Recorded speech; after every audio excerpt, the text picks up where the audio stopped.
side thing. Like any money that I made from doing my videos and whatever else, I never touched that because I didn't really think of that as being like real money. And then it started coming in more and more. And then it was like I hit my first day that I broke $1,000 and I was like, this is actually going to be money. How did the YouTube channel come to be? When the game Pokemon Sun and Moon came out for the 3DS, there was like things that I learned about the game, and then I wanted to just share that information with people. And at the time, I didn't have any way to capture a screen or anything, so I found like generic footage, and I kind of put it all together with so much editing. And that video got 6 views. And then 2 days later, I made another one, and that one got 12 views. And then I just started pumping out more and more content, and people were like, this guy knows what he's talking about. It really just started building on top of itself, and then it was like, my channel really focuses on tips and tricks. So I play a straight 18 hours, and I'll finish the game or get to about the 40-hour mark, and then I'll make my first video. While I'm going through, I have a giant notepad and just scribbles everywhere, and I make these notes of like the things that stumped me, so I know the things that may stump other people. What do you need to think about if you're building your YouTube channel? 1, you need to do something that you're passionate about. Not that you like, not that you think you're gonna make money on, something you're passionate about. The other thing is something that other people are passionate about. It holds a special place to them. And third is, it needs to be something that people are gonna seek out information on. In order to enter into the marketplace, you either need to be better than everyone else, you either need to be faster than everyone else, or you need to be more accessible than everyone else. And you can't be more accessible because it's already on the platform. Granted, if you understand how the algorithm works, which is very similar to Google Analytics, then yeah, you can have a little bit of a head start. But if you're not doing it faster, and if you're not doing it better than everyone else, then why should anyone watch your channel? So my income as a YouTuber kind of breaks down to 3 different ways. 1, which is the bulk of it, which is ad revenue. Whenever you go and you watch a video and then there's an ad and then you wait 5 seconds and you hit the bottom right corner and then you go on to the next video, or a non-skippable ad, or the video starts immediately, you get the little banner ad at the bottom, or if you scroll down from the video, the first thing that shows there is an ad. Those are the 4 different types of ads that can appear on every single YouTube video. And all of them pay a certain amount. It varies on lots of things, like the country of the person who posts it, the country of the person who watches it, the time of year, where you are in the quarter, if there's anything going on with a reduction in ad revenue. Like, great example, COVID-19, companies weren't spending as much on advertising. So because of that, CPM went down. CPM stands for click per thousand. I'm using the Roman numeral for 1,000. And that means that for every 1,000 views, you get a certain amount of money. Now, on low ads, when I first started off, my CPM was 30 cents. So every 1,000 views, I made 30 cents. But then once I signed with an MCN and I started making more quality content and more engaging content, some of my better videos and certain times of the year, I can see CPMs as high as $12 to $14. And there's a big fluctuation between, you know, if I post a video when there's no ads being spent, like January and February, that's the reason a lot of your favorite YouTubers and also TV shows don't post new videos in that time of year because ad rates are down. Why are they going to make content then? Instead, you're recording and you're bulking up for when ad revenue is higher. The second way that a YouTuber makes income is support, crowdfunding, things like that. When I first started off, Patreon was really the only option, but then they started rolling out supporters and members for YouTube channels. So whenever I have a live stream, you can click a button and then you can become a member, and then you get special icons next to your name. I believe they're called badges, or on any video, you can hit the join button and that helps support the channel. And then the third aspect of that would be merch. And for me, my merch has been somewhat basic. In fact, I'm wearing one of my t-shirts from last year right now. You have to endure the times that your first video gets 6 views, that you posted on Reddit and they say, shut up, and then an auto mod bans you. You have to go through that, because until you go through that, and you discover why you're doing it. You're not doing it for other people. You're doing it for yourself. If you're not loving what you do, then it's not worth it. Huh. So make a channel about something that I'm passionate about. Oh, sweet. I guess I can make the channel about that.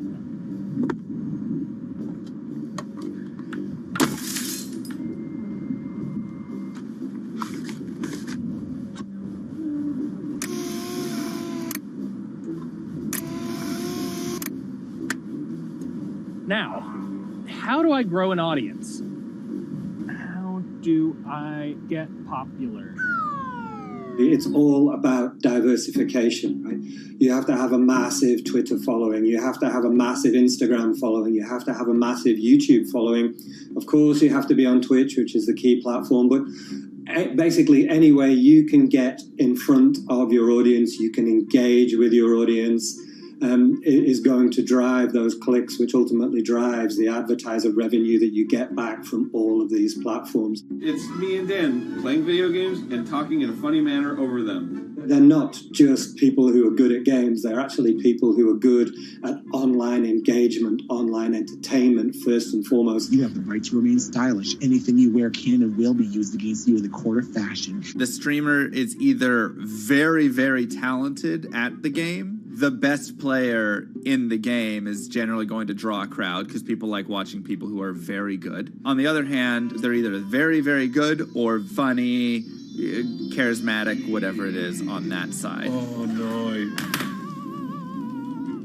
You know, it becomes more of a show where they talk about other things outside of the gaming world, and gaming becomes really just a backdrop and an excuse to engage with that audience. There were those weird, like, Ronald McDonald, like, straight to VHS movies. You remember those? I'm personable, I'm chatty. I would kind of, when boring things were happening in the game, I would ramble on about, movies I'd watched or books I'd read and, or conversations I'd had and stuff like that. And so I think being personable was a big part of that. It's not just getting on and playing games. It's getting on and being an entertainer. You are putting on a show. All right, now let me go ahead and grab the samurai sword that every gym has. Okay, he's dead. To have a larger audience and to have that audience, I think, stay with you, you have to bring something extra. You have to find your niche. You have to find what works and what connects with the audience and what makes them laugh and what makes them keep coming back. You got to make it a little more exciting, all right? Throw in a hanging bishop. Have everybody in suspense for a moment. I think the real most important thing is to just get used to being on camera. Like in any sort of performance thing, is get used to talking on camera. My first few videos were terrible, but because I sat down and did it for 6 to 8 hours a day, I just got used to talking and I got over that uncomfortable hump. If you go into Twitch purely with the expectation that you're going to make money, make a job out of it, have all this growth, and it's going to be great, you're probably going to burn out prior to getting to that point because there's very little payoff for a long time, right? Like multiple years generally before you really start to see a payoff. And so, those first few times you're streaming, nobody is there. One person shows up every 30 minutes, says hi, maybe, and leaves, right? Like, it's very discouraging, I think, for a lot of people.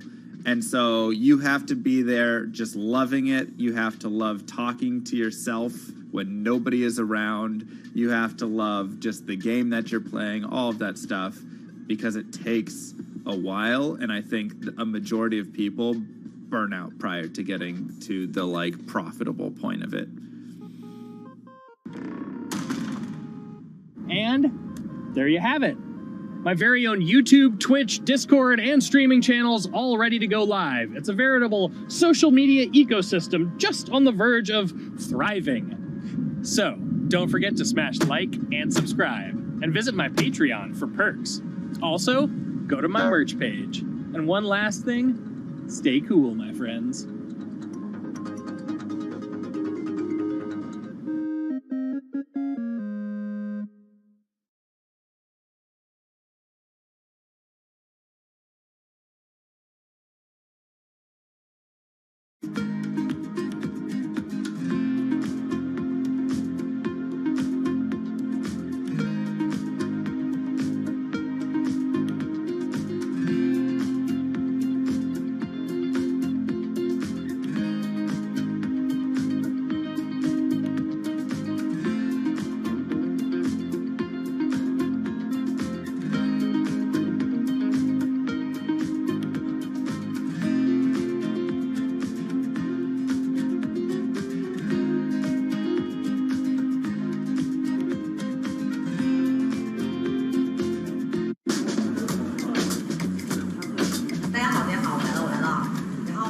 This is live stream shopping, one of the hottest trends in China. Every night, tens of millions of people watch live shows hosted by influencers like Via and buy the products they recommend. On e-commerce and social apps like Taobao and Douyin, the sister app of TikTok. 我觉得已经改变了大家的购物的方式。其实各种各样的产品，哪怕你不买，你也可以来看。当然，你看了，你就有可能会买。It's not about, only shopping. It's about the experience. It's about having fun. You got to see 3D. You got to see in some kind of action. It's almost like a theater act. The internet craze has taken over China. By the end of 2020, the country had almost 400 million live stream shopping users.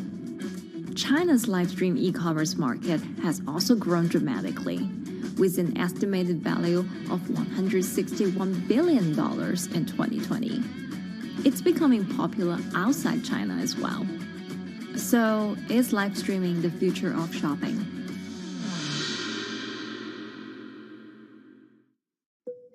Live streaming is not a new thing. In China, it started in 2015 with the rollout of 4G. And it was first used for entertainment and socializing. Many live streamers performed for their followers or chatted to them, making money by receiving virtual currency and gifts. In the West, live streaming is mainly the domain of avid gamers. In China, it's broken into e-commerce.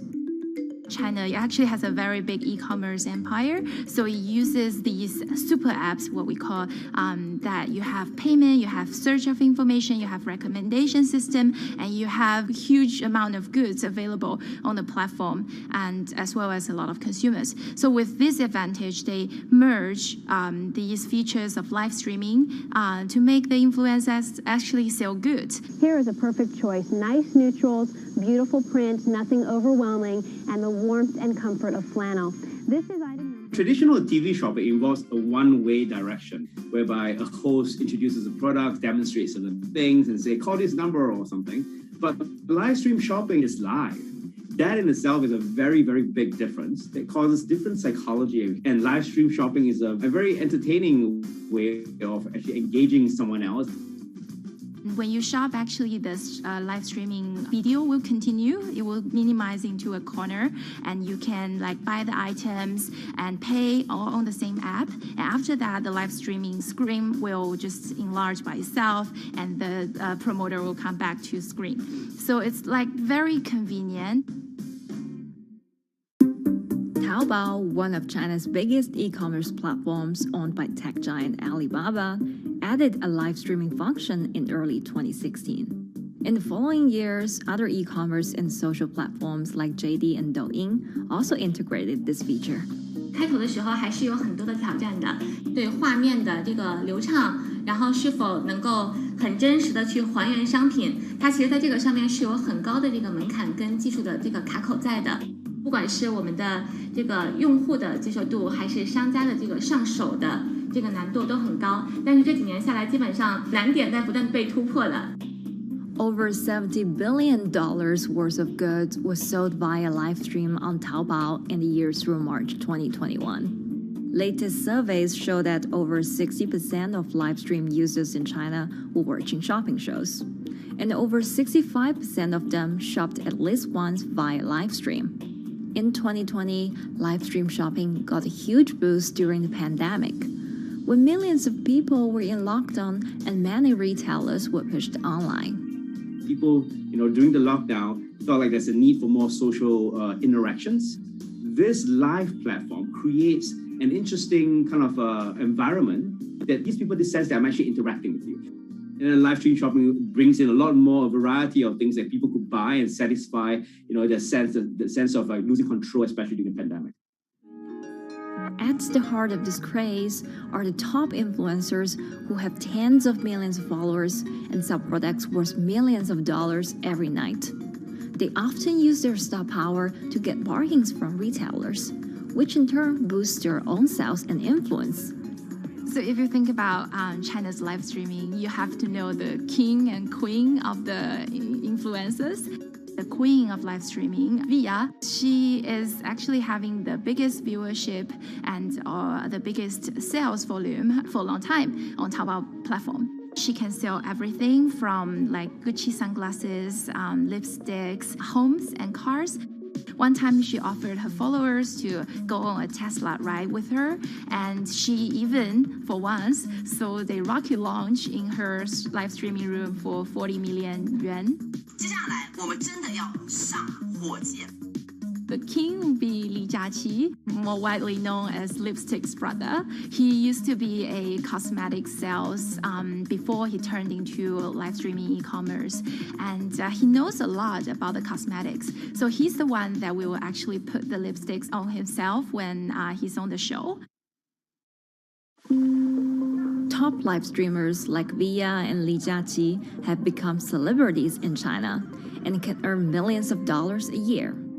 Although not everyone can be as popular, mid-ranking live streamers like Tiffany still earn a good income through sales commissions.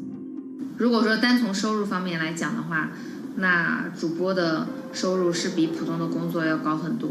但是呢，主播这个工作时刻对身体，包括对精神都有很大的一个考验的。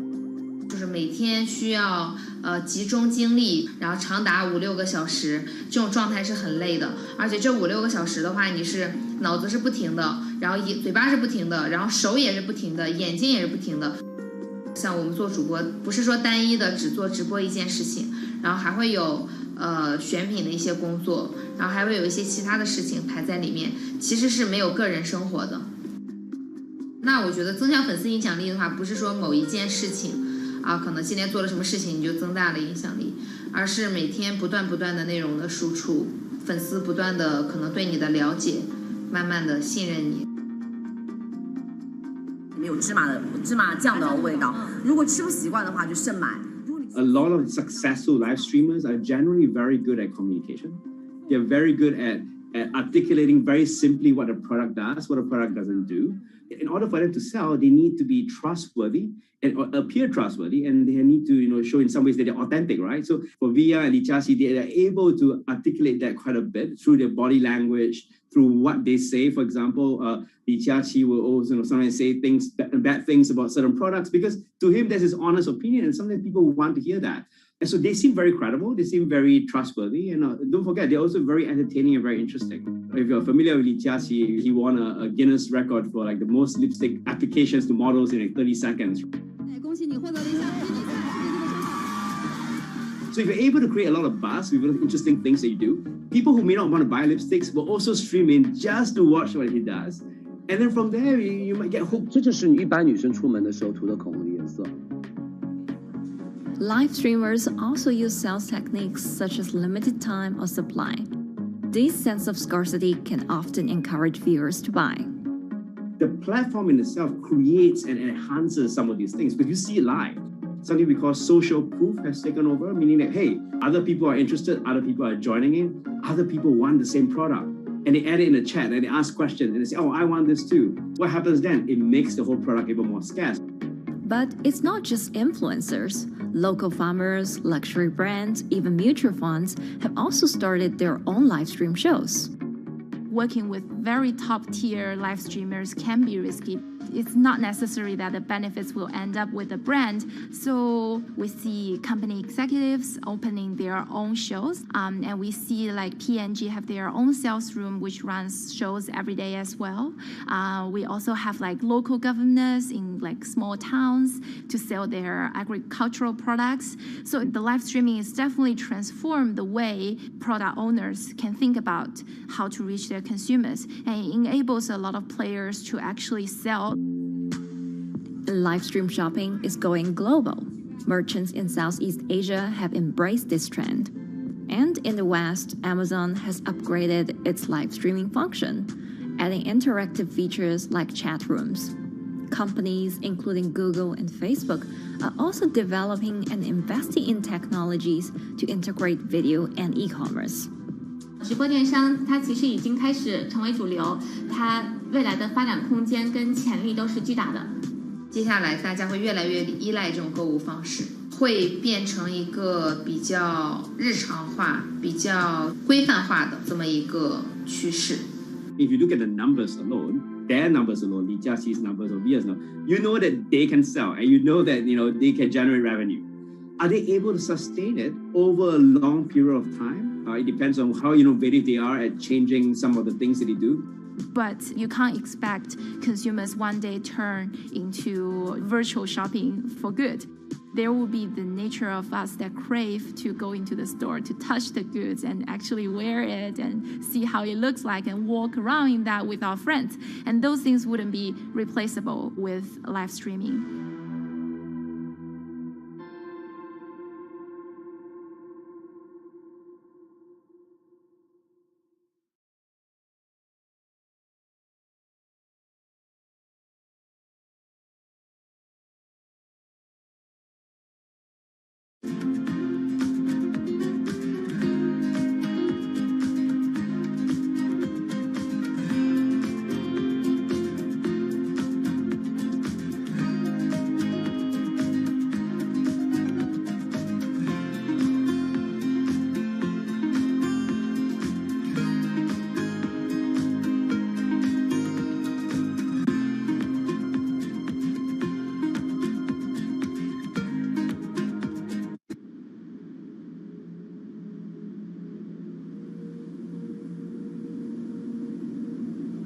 You could imagine that the oceans are actually the largest battery. We're storing huge amounts of energy in the oceans. The wave motion can be very deep. It can extend down several hundred meters. And once it gets to the near shore, from about 50 meters, the whole water column is moving backwards and forwards. As we search for ways to reduce our reliance on fossil fuels, some are looking to a largely untapped potential source of renewable energy. In theory, waves off the coast of the United States alone could generate over 2 trillion kilowatt hours of electricity a year, enough to power more than half of the country. Waves intensify and subside not as quickly as the wind, and that means that it can produce a smoother power generation curve. One of the potential advantages of wave energy is that it could act as a complementary source of power compared to other renewables on the grid if it were to be scaled up to commercial scale.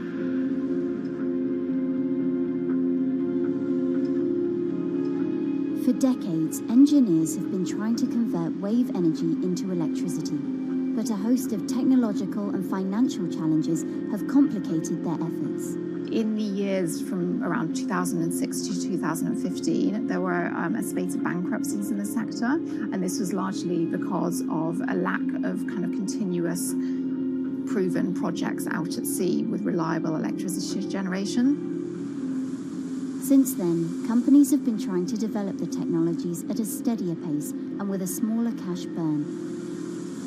But the same questions remain. Can companies develop devices and technologies that actually work? Is wave energy just a novelty or something that can become a major renewable energy source?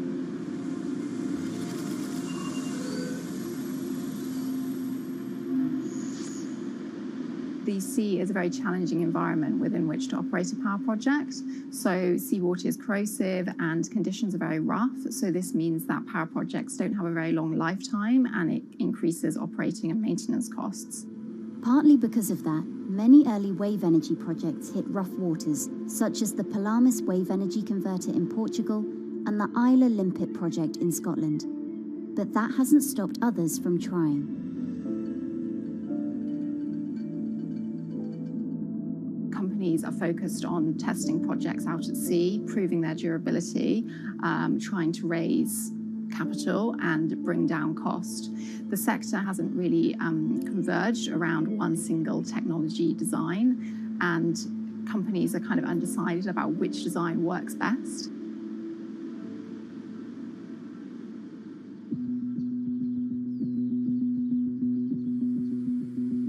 Finland-based AW Energy is a veteran in the sector. The first proof of concept of the company's device was made in the 90s after diver Rauno Koivusaari observed the strong back-and-forth movement of a hatch cover in a shipwreck in the Baltic Sea. the waves are generated far from the coastline. So the wind blows on the surface of the water, causing the water particles to rotate. And that rotation extends deep down below the surface. And the waves can be very long. They can be several hundred meters long. And as they come into the near shore, this rotational energy turns into an elliptical energy, and eventually backwards and forwards, as you probably noticed if you've been swimming on the seashore in large waves, you're pulled in and out. That's the energy that we're extracting. There's a sweet spot where we deploy, so around 10 to 15 meters of water depth. That's where there's still strong wave energy coming in. After years of research, prototyping and testing, the company has deployed Wave Roller, a 350 kilowatt device in the waters of Portugal. Wave Roller has an 18-meter wide and 10-meter high steel panel fixed to the seabed via a floatable foundation. The panel moves back and forth with the waves, capturing the energy. It's submerged in the depth of 15 meters, so it's protected from the extreme waves. We generate electricity by capturing the movement with hydraulic circuitry in a machine room underneath the surface. That hydraulic energy we turn to electricity with hydraulic accumulators and hydraulic motors, and also a generator. The Wave Roller has survived large waves at sea for over a year and delivered electricity via an underwater cable to the grid in Portugal. Meanwhile, the company has won a €2.5 million grant to work on an upgraded version of the Wave Roller, aiming to increase the electricity generation capacity to 1 megawatt. The upscaled device would have a bigger panel, 2 power takeoff units, and improved software to control the energy production. We have taken into use a wave prediction algorithm that kind of tells us what kind of waves are coming into our device. That gives us few seconds to prepare for capturing more energy, and the difference in that is significant. Our future plans are to deliver technology around the world. So I'm hoping we can be working on delivering technology to projects in Asia and also in the American continent as well.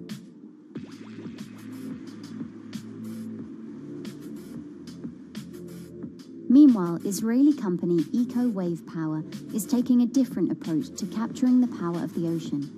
For the company's founder, Inna Braverman, developing new sources of renewable energy is a personal mission. I was born in Ukraine in 1986, and 2 weeks after I was born, the Chernobyl nuclear reactor exploded, causing the largest in history nuclear disaster. I was one of the babies that got hurt from the negative effects of such explosion. I had a respiratory arrest and a clinical death. Luckily, my mother, a nurse, approached my crib on time and gave me a mouth-to-mouth resuscitation, which saved my life. I got a second chance in life and decided to do something good with it. Growing up, Inna wanted to be a politician to positively change the world. After working as a translator at a renewable energy company, she decided to change paths. Solar and wind energy were fully commercialized. There were a lot of amazing technologies implemented everywhere. I saw that wave energy, although it's an immense source of electricity, the biggest companies in the world are trying to develop wave energy with no success. And there was kind of a race going on in the world of who is the company that is going to develop a viable wave energy solution first. In 2011, the then 24-year-old Inna co-founded Eco Wave Power. Instead of installing devices offshore, the company's devices are attached to existing breakwaters, jetties, and piers. Our technology is very cost efficient, especially in comparison to the offshore technologies, because we don't need any ships, divers, underwater mooring or cables. We install on existing man-made structures, and all our expensive equipment, the generator, the hydraulic conversion unit, the automation, is located on land just like a regular power station. This is the EcoWave Power conversion unit that has been operating in Jaffa Port since 2014 until 2020. Here you can see how the technology works. Basically, the floaters are going up and down and pushing the hydro cylinders, which transmit biodegradable fluid into land-located accumulators. A pressure is being built, the higher the waves, the higher the pressure, which is used to turn the hydromotor, which is turning the generators. The whole system is controlled by a smart automation system, which you can see right here. And in case of upcoming storms, the system automatically raises the floater above the water level and keeps them in the upward position until the storm passes. The company has been operating a 100 kilowatt grid-connected device in Gibraltar since 2016, which is enough to power 100 households. Currently, Ina and her team are working on another 100 kilowatt project at the Port of Jaffa in Tel Aviv. The project will be also the first time in the history of Israel that wave energy will officially connect to the electrical grid. And our goal going forward is to expand it to all suitable breakwaters in the city of Tel Aviv and to supply a significant part of the city's electricity needs. Today, engineers and entrepreneurs are still trying to crack wave energy. Globally, only a few hundred kilowatts of wave energy are deployed, compared with gigawatts of offshore wind. But the field has come a long way in recent years, and with the right engineering solutions, this new power source could eventually become competitive with more mature renewables like solar and wind. I would have a lot more confidence in the success of wave energy companies today as opposed to like 20 years ago. But in the next few years, or maybe the next couple of decades, it will be more likely to be used in remote locations like islands that are otherwise dependent on expensive diesel power, or out at sea on gas decommissioning rigs, or for powering underwater autonomous vehicles. So definitely, wave energy can compete with other renewable energy sources, but I personally believe that this is not a competition. In order to have a 100% renewable energy friendly world, we need all renewable energy sources to work together.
Who are all these people from? Who are all these people from?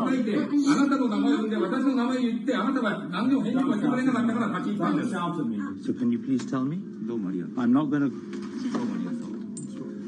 please wait. You know, I've covered a lot of companies. I've covered a lot of Machiavellian companies where, you know, people play rough. I don't think I've ever seen anything on the scale of Nissan. He is making you, but you aren't from this side. I mean, it's corrupt. The system is... One of the most dramatic elements was Ravinder Pasi's home being raided by court officials in Yokohama. You scared my wife. You scared my children. I worked in this for 16 years. So Rav Pasi's journey into the darkest recesses of the Japanese corporate world started when he was the general counsel, the highest corporate lawyer position in the company. In the past few minutes, Nissan has revealed that its chairman has been arrested after allegations of serious misconduct. He was tasked with investigating Carlos Ghosn. And he was told, conduct an internal investigation and get to the heart of the matter. And then along the way, he started to notice serious conflicts of interest. He is one of the few people who knows an extreme amount of detail regarding the alleged crimes by Carlos Ghosn, and he's now ready to tell his own story on the record about some of the events that happened.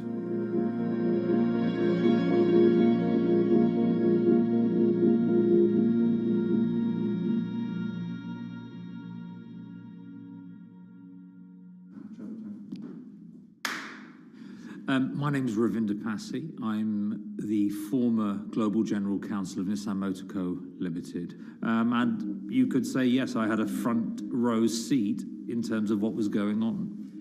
When Carlos Ghosn saved Nissan years ago, he was depicted in Japanese comic books as this hero, and now maybe we'll see comic books where he's the villain.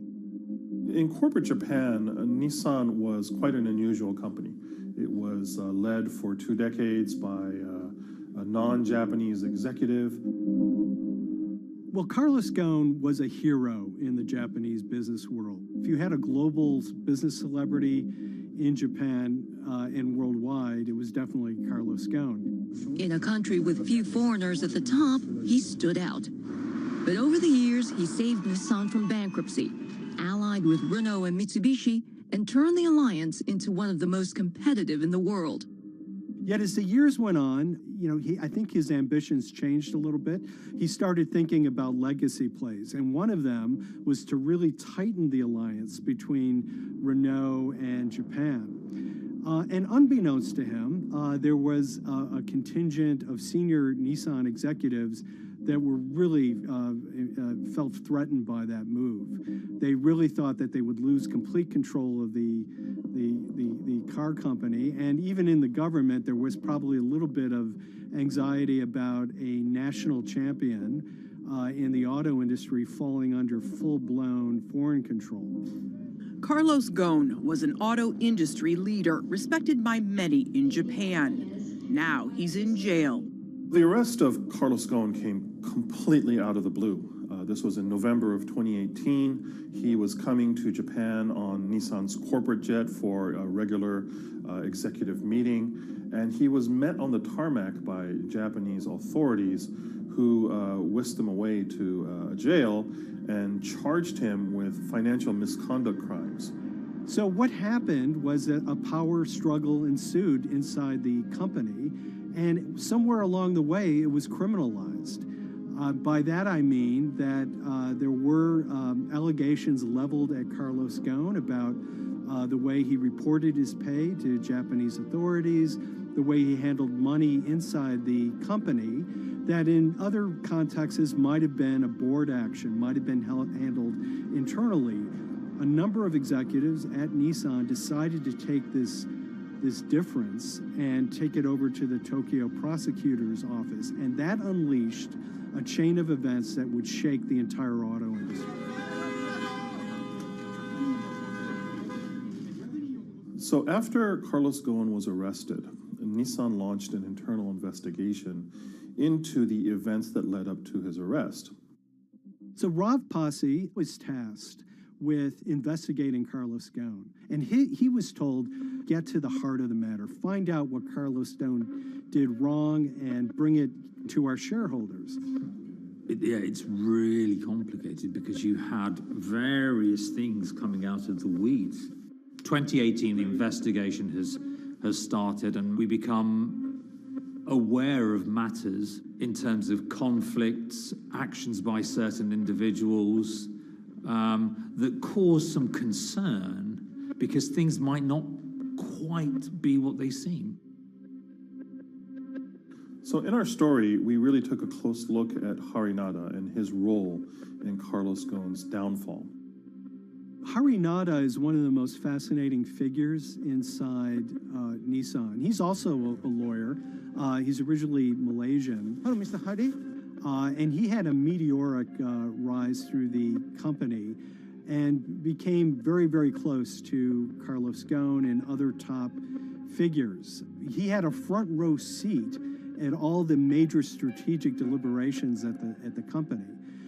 And when he discovered that Carlos Ghosn, as his final legacy play, was going to tighten the relationship between Renault and Nissan, he made a decision to go against Carlos Ghosn.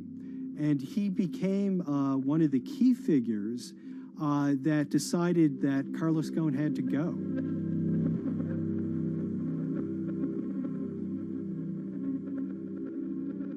Harry Narder was somebody who actually recruited me into the company. So I have a long-standing relationship with him, or did have a long-standing relationship with him. For many, many years, he was a mentor. I had doubts about the credibility of the process right at the start. Harry Narder had a plea deal with the Tokyo prosecutors. Now, that suggests he was intrinsically involved in some of the wrongdoing, or the allegations of wrongdoing, and it just didn't smell right, just doesn't sit right. So there was a basic conflict of interest. In other words, Harry Narder had to deliver results to Japanese prosecutors to avoid his own criminal liability, and he's accusing and leading the investigation of Carlos Ghosn. Some of the people who had been involved in the original alleged crimes were also looking into the affairs themselves. Ravinder Pasi began pointing out some of these conflict of interest issues. And the reason for that is essentially his concern was for the company. If the company's own investigation into itself was compromised, that could lead to a very weak position in various lawsuits that it was dealing with across the world. I had discussions with Harry, discussions with the statutory auditors about these conflicts, discussions with HR about some of these conflicts, because at that point, we reported into him. You know, at the time, everything was quite, as you can imagine, it was, we've got to do this, we've got to do that, we've got to move fast. But when you step back and look at some of these things, you just think, my God, what was going on here? Because me, members of my team, were being placed in immediate danger. Your chairman's been arrested, a representative director's been arrested. They both happen to be foreigners. And then now what we need to do, we're being instructed to do, is certain compliance professionals need to go into properties in Brazil, for example, and retrieve evidence. They've got to do it very carefully, because if they don't do it carefully, they're going to get convicted of criminal activities. And likewise, when a team of lawyers were commissioned to go to Lebanon, I mean, one of my immediate concerns was, why are lawyers from Nissan being sent to go to Lebanon to retrieve evidence? These are just lawyers, they're corporate lawyers from Nissan. You had revelations that a number of executives had benefited from share appreciation rights when they shouldn't have. I mean, you know, substantive amounts of money being taken by these guys when they weren't entitled to take them. And you do think, yes, how is this going to look later on? It's going to look quite concerning. So that triggered, for me, the sort of assessment that, well, I'm going to have to do something, because up until this point, I haven't put down on paper these conflicts and these issues.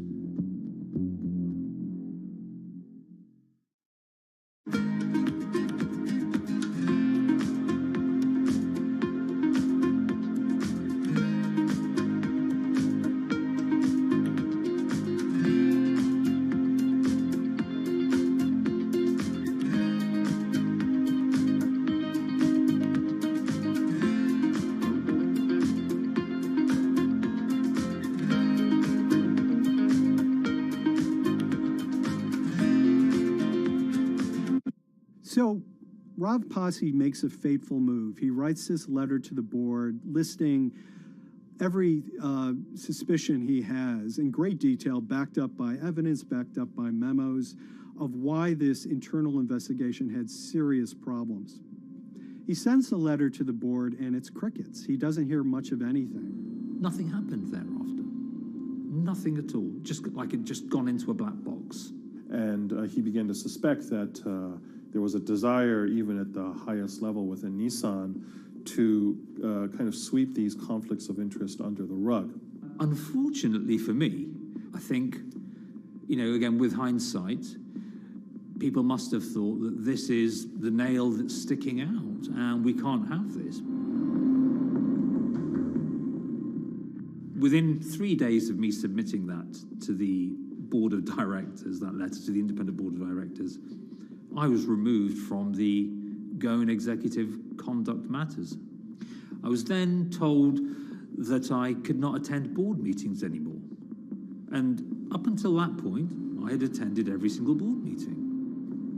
I was then also told that after 8 years of being in Japan, I'd be going back to the UK. It eventually transpired that I'd be the VP of Projects and Transformation, managing a team of 3. So you can imagine what this feels like at this stage. Almost an arbitrary removal from Japan, where I've lived for 8 years, had 3 children there, my family has grown up, and we've been settled there, having a few months earlier been promoted to vice president at a global level, to being almost demoted. So Pasi was essentially being reassigned to get him as far away from the internal investigation as possible, and also to a certain extent in retaliation to some of the issues that he brought up regarding the internal investigation and Harinada. What happened to Rav Pasi can be seen as a series of corporate humiliations. I mean, first of all, his immediate responsibilities were taken away from him. Eventually, he lost, the coveted general counsel title. But it didn't stop there. Toward the end of his stay in Japan, Rav and his wife were convinced that they were being followed. During that period, I'd noticed that whilst driving my car, I'd have other cars following me. First time I noticed this was at around mid-March, and I was driving, I can't remember where I was going, but this grey van, small van, just literally started following me. And I noticed that there was somebody in the car taking pictures. And lo and behold, we were absolutely being followed either by people on foot or other individuals, 2 or 3, normally 2 burly men in a car, different cars at different times, following us around. They were following the family as well. And, given I'd seen the Nissan security department behave in a very, very egregious manner with others in terms of following and surveilling, I was very concerned as to what they were doing and who they were giving this information to. Because if they're giving this information to the authorities, you do think, why? What's going on here? I mean, this is just not normal behavior. And this all culminated in a rather dramatic event in the middle of 2020. Who are you people? Where Nissan had hired a legal team and had obtained an unusual court order from the district court in Yokohama to basically do a search of his home and seizure of his corporate laptop and phone and other documents. If you don't let us in now, we have to break this key.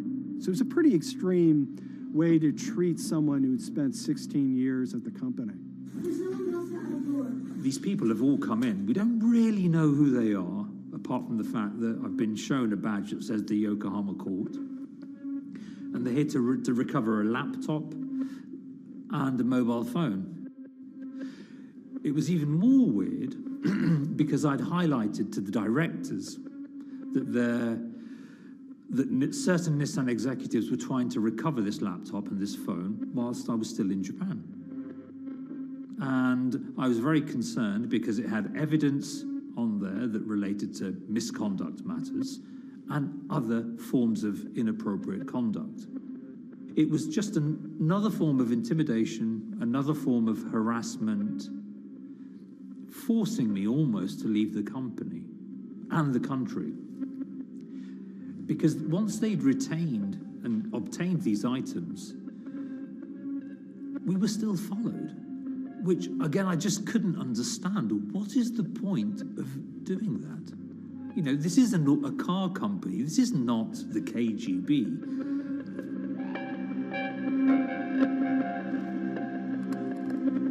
I think it's fair to say that Rav Pasi didn't have full battlefield awareness of all the intrigue going on at Nissan. I mean, Hari Nada is interesting because he's both charismatic and charming, and one of the most brutal corporate infighters one could ever run across. This is a confidential company email, right? You should not have this.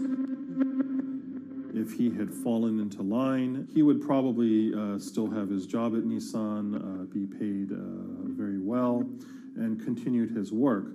A career that he spent 16 years building at Nissan is irretrievably broken. It's been smashed to smithereens. He and his family paid a huge price, certainly. But in terms of being able to sleep at night, I think, he's come out ahead. I highlighted issues to the highest levels of the company so that they could be dealt with appropriately by those in charge. There was no response to those, and there was retaliation against me. What's really profound, like absolutely profound, is that none of your colleagues, I mean people who you have known for years, forget it. Yeah. You're on your own. Yeah. And you got to be ready for that. You've got to be ready for that. If you take it on anyway.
This is the awful truth.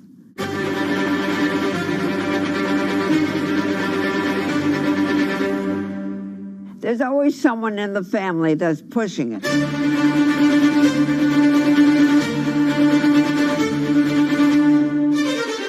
This lady does not deserve to be taken advantage of, especially at your age with your own grandchild. Yeah. My grandma is having to sue them. I'm testifying against them. Nobody's talking. They're one floor below right now. I get afraid to go on the elevator. It's sad that it had to devolve to this. It's like a soap opera to me. It's a very sad thing. It's a family feud. A family feud. Here's a family that, on paper, you would think has the wealth that so many people seek, yet at the end of the day, it seemed to sort of rip everybody apart.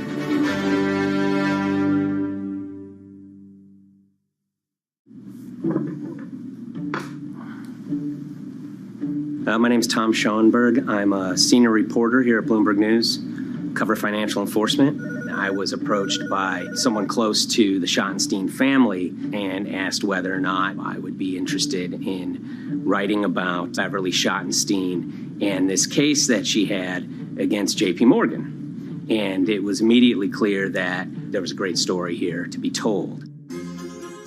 So I started just, assembling all sorts of documents that the family made available to me. That included a diary that Beverly had begun writing when she started having suspicions about what was actually going on with her money. Beverly obtained her wealth from the Schottenstein kind of retail empire that has at times included Big Lots, Value City, American Eagle Outfitters, DSW Shoes. Beverly's husband died, and at which point they sold off their portion of the company, bringing them an enormous amount of wealth at around 1990. Estimates of her wealth were around $90 million. She, for many years, had that pool of money being managed by outside advisors. Her grandsons in the late 2000s had both graduated and were becoming financial advisors. She gave them a little bit to work with, and over time, her grandson, Evan, became the trustee of her entire estate. Managing sort of family money is not a conflict. In fact, some ways in wealth management, it's kind of how you get your start. It's kind of the seed that you need to sort of get going in the business. But Beverly started having suspicions that something was wrong probably in around 2016. Well, there were suspicious things, but taken separately without everyone talking about their own experiences, it was hard to really put it together. She had written a check to her caretaker, Dawn, that bounced. So she went down to her local Chase branch to sort of find out what was going on. She wasn't getting paper statements in the mail, so she asked them to print out a number of her statements having to do with her checking account and her credit card account. So we went to the bank and asked for the statements. And she got a whole year and going through all of them, page by page by page. And it was there she saw all sorts of charges that she said she didn't authorize or didn't know about. I was becoming very, very suspicious. I was starting to look in the money part, and that's what bothered me more when I saw that money was going. And I was not a big spender.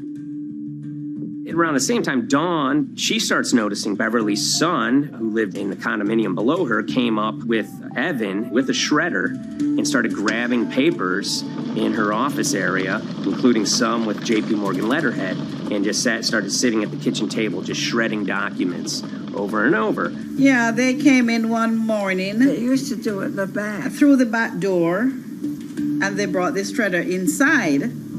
And then they went in the drawers in the office and took out all the papers, and they started doing it. I was very suspicious because I know you don't go around and destroying papers. Beverly said that they had done this many times before. That's when she said to me, Dawn, I'm going to write my feelings in this black book. Diary. And it's a diary, and she started writing. Each day she would write a little at a time. Around the holidays of 2018, a package had arrived, a FedEx package, and in it were materials about a venture capital fund based out of the Cayman Islands. Dawn and some other family members take a look at this, and they see that Beverly is signed up for this fund to the tune of $5 million over the course of several years. And that was really the beginning of it. That was sort of the tip of the iceberg when it became obvious that something was going on, that my grandmother really wasn't aware of this fund. Beverly started to panic. She got really upset and called, JP Morgan's headquarters in New York and asked for Jamie Dimon. She said she was told someone would call her back, but she says that never happened. She wrote a letter to Evan and Avi, and in there she laid out a number of things that were concerning her: unauthorized trading, the checking account. She had about $1 million worth of jewelry in a safe deposit box, and that her son Bobby had the key to that box, and that jewelry had gone missing. All this was kind of packaged in this, 5-page handwritten amendment to a will and trust. There's such an evolving narrative about why the jewelry was taken. The only truth we really know is that the jewelry is gone. But why it happened, there have been a lot of different stories. You just don't take your mother's wonderful things and hand it out. And they emailed that note to JP Morgan to seize all activity on her account. And it ended up setting off a firestorm after that. As soon as they got this email that there was a cease and desist and that she wanted to send her money and change brokerage firms, they were actually vacationing one floor below downstairs. They're there right now. The next day, Beverly's in her place. The granddaughter's still in her place visiting. Dawn is there, and up comes Bobby kind of barging through the door. And he's screaming about what was sent to the JP Morgan. They're now investigating now. And he's furious, takes his mother and sort of puts her into a chair, gets pen and paper, and she says physically forced her to write a retraction letter. They were pushing me around. It was a scary time. I was really afraid too. I had to take her to the doctor, and she did an x-ray because she was in so much pain. The locks had to be changed. The phone number had to be changed. I really thought we were going to have to hire guards to be outside just for protection. Oh, it was terrible. Horrible scene. Beverly brought her case before the Financial Industry Regulatory Authorities, usually known as FINRA. It took several months of hearings. She sees all sorts of transactions that's going on, hundreds of them that she claims that she never knew about, never authorized, but yet were logged in JP Morgan's files as having been direct requests from her. That included the sale of a large amount of Apple stock worth several $1 million, as well as all her stock in Big Lots. Over the course of their time with JP Morgan, Evan and Avi were making all sorts of trading on her account that was generating millions of dollars in commissions for themselves and the bank, yet she was not sort of getting any of the type of gains that you would expect sort of an $80 million account in a bullish market to be able to get. They issued a ruling entirely in her favor, finding that her grandsons, as well as JP Morgan, they were liable for violating their fiduciary duty, misrepresenting themselves, and they also found that the bank and her grandson, Evan, were liable for elder abuse. Evan and Avi, they were fired from JP Morgan. They issued an award of about $19 million. I reached out for comment, and JP Morgan emphasized that Evan and Avi were no longer with the firm and that their actions do not represent the sort of values of the bank. I reached out to Evan and Avi, heard back from their lawyer saying that, they disagree with the law and the facts that FINRA kind of used to decide the case against them and are seeing if they can have it withdrawn. Her son, Bobby, wrote her a letter, said his sons weren't criminals, and he also admits to taking her jewelry. And he says he needed it to pay off some bad business debts he had. They never once came up to say, I'm sorry. If there had been an apology and some acceptance, and asking for forgiveness from my grandmother, I don't think we'd be in the position that we are now. Since the piece came out, we've received dozens of messages from people, many of whom are telling their own sort of personal tales of, kind of financial advisors gone bad, or family members who got control of an estate and abused, those within. Seems that it's really resonated with a lot of people. I keep, hearing a lot of feedback about Beverly and how, a lot of people feel she did the right thing. You're never too old to stand up for yourself and try to right an injustice. She was adamant that she wanted to stand up for herself, but at the end of the day, they did wrong. It's a painful life lesson. You know, Beverly taught them that you don't mess with grandma.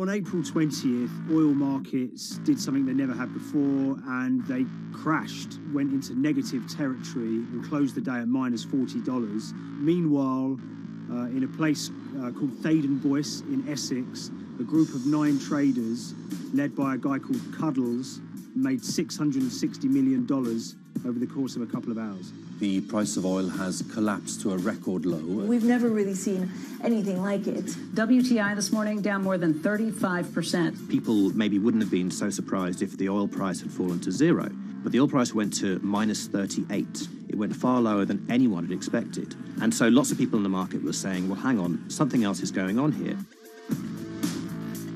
A couple of months later, I started to get wind through a kind of network of sources that a tiny firm in the outskirts of London had made a huge amount of money that day and potentially had some part to play in what happened. The information we got was that 9 traders at Vega Capital London had made in the region of $660 million in one day.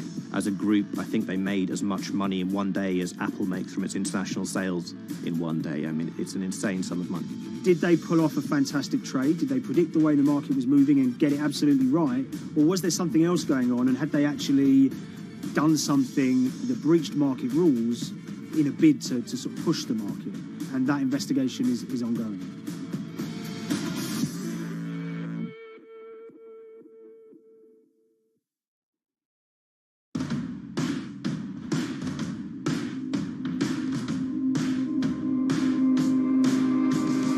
So Paul Commins is a trader who cut his teeth in the pits in the 80s and 90s. When everyone had a nickname, his was Cuddles.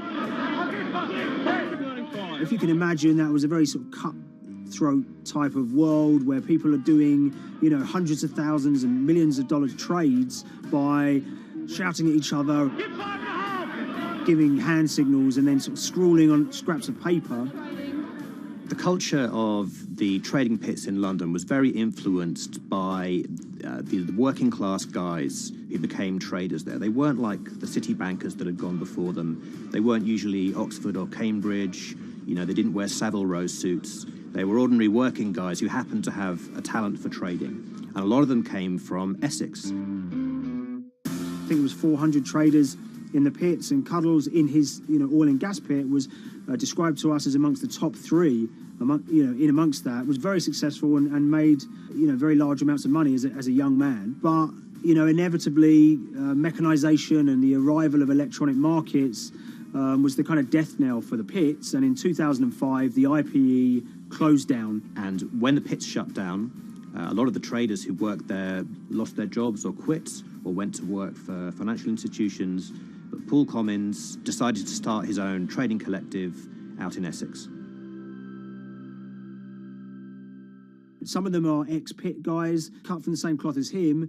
Lots of them are actually sort of in their 20s, and they're his, you know, drinking buddy's son, or they're his own kids' friends from football. You know, they're young lads, hungry and ambitious, and he brings them into the fold. And fairly shortly, he's got, you know, maybe a dozen or so traders that they're independent, let's be clear, but they're all part of this collective.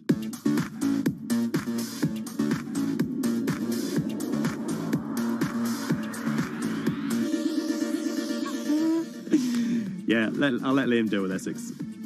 I am from Essex, so I feel like I'm free to, to get into this. Sweet, as they say. If you were to ask someone in Britain how they would imagine a kind of Essex person, they would see someone who's maybe slightly flamboyant, with a sort of Cockney accent, a sort of Guy Ritchie-style accent. Not afraid to splash the cash, but it's probably pretty bright and has done well for themselves. Don't even make sense, does it? But, these guys, they drove around very nice Rolls Royces and Bentleys. They went to places like Marbella on holiday. Thaden Boyce is a very wealthy place. You have to have considerable income to be able to afford to live in that village. It's a really nice place to live, and it's 20 minutes tube ride away from the city. Earlier in the summer, we have this lead, which is that there's this tiny firm called Vega Capital London, and they were the biggest winners from the biggest oil crash in history. Anyone that covers markets is going to be surprised about that. You're thinking your BPs of the world or your Glencores, but there's this tiny firm. And one of the big challenges that we had was actually finding out who worked with Vega Capital. It wasn't immediately obvious, and at first we had absolutely no idea. If you go to the Vega Capital website, it says it's under construction. If you do basic online searching, it's very difficult to find anyone who's publicly connected to the company. So inevitably, we're incredibly curious at this point. Like, who the hell are these people? The more reporting we did, the more it became clear that this group were connected socially as well as professionally. They went to weddings together, they played golf together, they would go on holiday together. We found out that a number of them were members of the West Ham Supporters Club in London. A few of them started companies together, so you could see all the connections between them and start to see a distinct group emerging. And it really just was this kind of shock that, this wasn't just like a hedge fund or a firm you'd never heard of. This was actually a group of buddies who all had the same experience on this day and had all made a huge amount of money. So if you're an oil trader, there's a number of different ways you can trade, and probably the most popular is WTI futures contracts. And it's basically a contract that says, I'm going to buy 1,000 barrels of oil from you at this point in the future, or I'm going to sell 1,000 barrels of oil to you at this point in the future. It's actually just a financial contract to gamble on to predict whether oil is going to go up or down. On the 20th of April in Essex, there had been signals for a while that this was going to be an exceptional day in oil markets. And we know that some of them arose early and started their trading in the early hours of the morning while it was still dark outside. Essentially what they were doing is buying contracts that gave them an obligation to buy oil at whatever the price ended up at 2:30 p.m. So they're basically placing a bet that oil was going to fall throughout the day. But they're simultaneously selling lots of oil as well. And whether they make a profit and how much profit they make is the difference between what they buy the oil for and what they sell the oil for. Now, of course, we now know throughout April 20th, the price dropped and dropped. So this is going very well for them. They are committed to selling oil at these prices, and the prices are continuing to fall, which means they're going to be able to offset it and buy oil at cheaper at the end of the day. Now, once it gets to kind of 1:30, 2 p.m., that's when things start to get really interesting. Suddenly there's a kind of influx of buyers and sellers, as desperation increases in the market and trading volumes go up. Now at 2:08 p.m. exactly, something bizarre and unprecedented happened, which is that oil passes into negative territory. And it fell to a record level of minus $38. We've never seen anything like it, period, in terms of the contraction of the global economy. That huge gulf between what they were buying the oil for and what they were selling it for enabled them to make more money than they ever thought possible.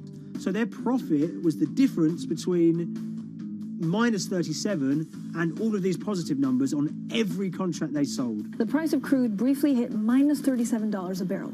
For one group of traders operating from a small office, it was a very, very profitable day. It's important to remember this had never happened before in the history of oil trading. No one could have predicted it.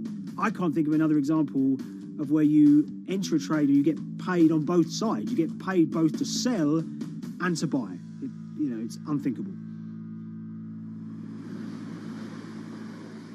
One thing we know about the Cuddles Trading Arcade is that they were very comfortable taking large risks. And, you have to be clear, this was a large risk. Yeah, we spoke to oil traders, both people that know these guys and people that don't, and they all say that this is, incredibly risky. And that's actually what stops a lot of oil traders doing trading like this. They simply aren't willing to stomach the risk. But Cuddles and his friends were. So when the kind of final calculations came down, the group of the 9 most profitable traders made $660 million or thereabouts between them. I mean, if you can imagine, I think 3 or 4 of them made in excess of 100 million each. One of the astonishing things about this trade is that 2 of the individuals who made more than $100 million in a single day were in their 20s. One of them was 22 years old. Only a few years earlier, he'd been posting on his social media about doing teenage stuff with his mates in town and going to see girls and rap music. And here he is a few years later making $100 million in a single day's trading. When me and Liam discovered that, we couldn't believe it. We couldn't believe what we were seeing.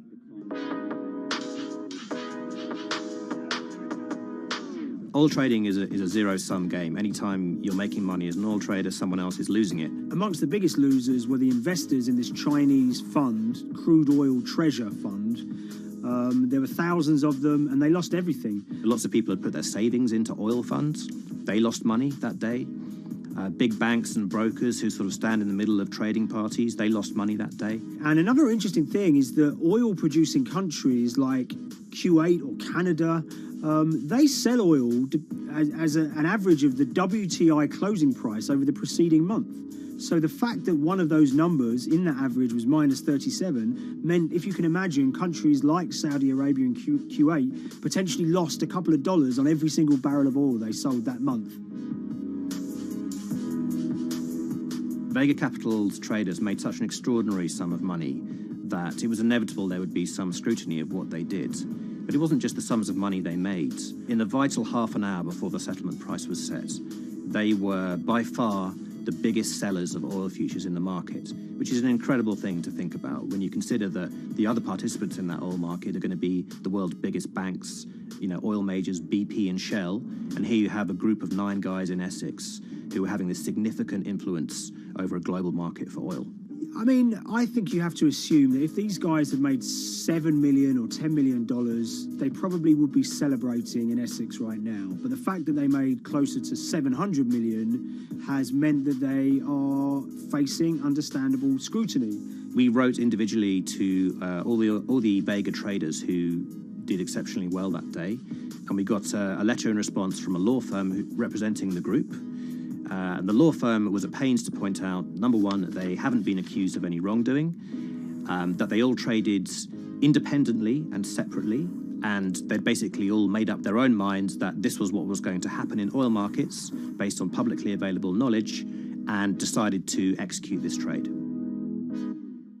What I love about these stories is there's a real variance of opinion, and some people will look at what happened and think that must be dodgy. They all traded at the end of the day. They all made a huge amount of money while all these people lost. That's shocking. But lots of people say these guys are at acute disadvantage. They're in a market that's inhabited by, huge technology-driven funds and firms and oil giants that have got all the advantages in the world, and when you get a bunch of Essex geezers who essentially beat the market and find a way to make a huge amount of money, they should get a pat on the back, really, because that's the dream. Since this happened, a lot of the guys have stopped trading the monthly settlements that they've done so well at in the past. Several of them have set up new companies. They've essentially gone very quiet. Any kind of social media presence they had is kind of closed down. By all accounts, they're, waiting this out. It's certainly too early to try and predict how the regulatory investigations are going to pan out. We just don't know. There's a number of potential outcomes for these guys. Potential punishments if there are any findings of manipulation against Vega or anyone affiliated with it might be you could be fined, you could be banned from trading, and in the most extreme cases there have even been criminal prosecutions in the past of people who have been found to have been manipulating the settlement and misconduct related to trade at settlement. There are other outcomes too. You know, one obvious one is going to be that they're able to walk away from this life-changing trade with all the money that they made and celebrated as heroes in the trading community. That, you know, they'll go down as legends.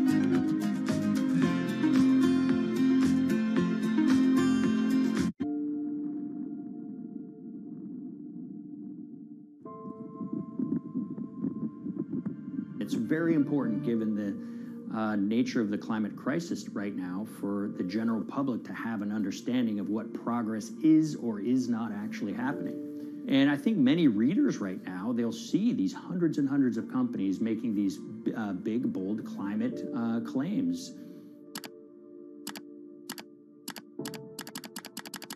And they would be forgiven to think that, you know, we're well on our way to meeting the emission reduction trajectory we need to be on. And the reality of the matter is we're just not on that trajectory. And a key reason for this sort of disconnect is the use of offsets that aren't doing what they claim to be doing. We have a massive potential for sort of willful blindness. We can convince ourselves of things regardless of what the facts are. And so that's what tends to happen in these cases. It's not that anybody is setting out to commit climate fraud. They sort of walk themselves into a situation and they convince themselves of one thing, and that allows them to convince themselves of another thing. But at the end of the day, they're doing something that makes no sense at all.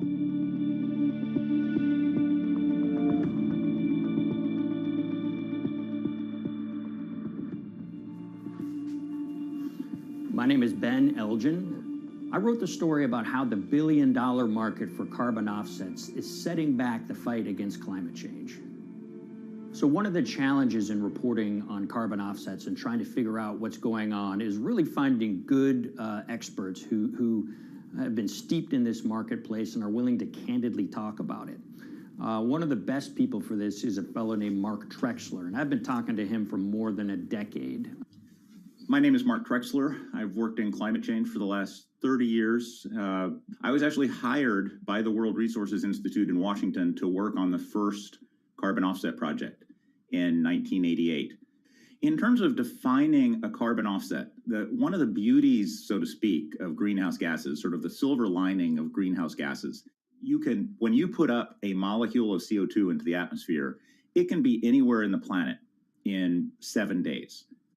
And therefore, if there's an option to reduce emissions on the other side of the planet, and you can do that very cheaply as compared to doing it in your factory, for example, then why not pay that person, that factory on the other side of the planet to reduce their emissions?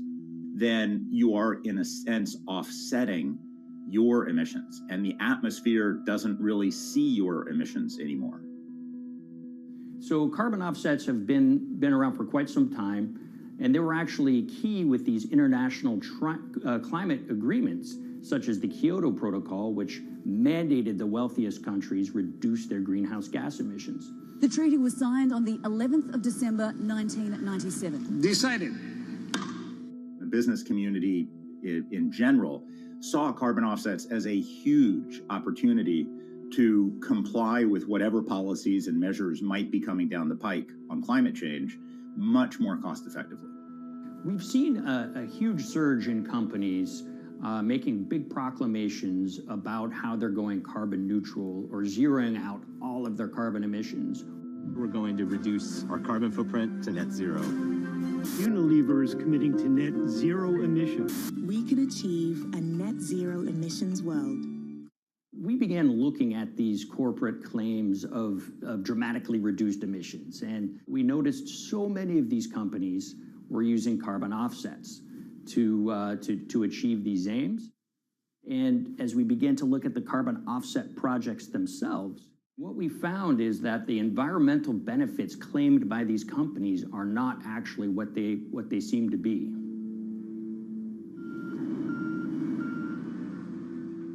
And as we sort of saw and spotted a number of these very aggressive carbon offset projects, which appeared to be generating inflated credits or bogus credits, we saw a number of them were associated with the Nature Conservancy. This surprised us. The Nature Conservancy is the world's biggest environmental group. They have about $1 billion a year in revenues, and they've been around for 7 decades. They've preserved about 125 million acres of land, and they've done so many good works over the years, and they've been very strong in terms of working with corporate partners.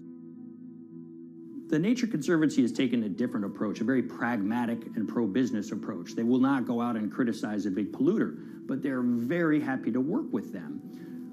Some might say that, well, that's selling out, but others would say, and those at the Nature Conservancy would say, these companies have deep pockets. They can help fund important preservation work, and we have absolutely no problem working with them on this stuff.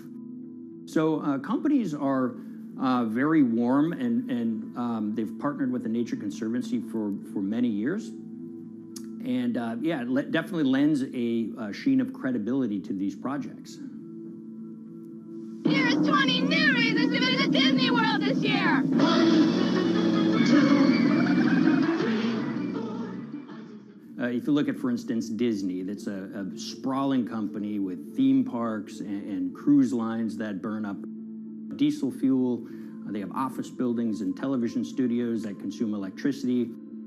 So these companies are trying to make major reductions in their carbon footprints, but it's very difficult to change these fundamental ways their businesses operate.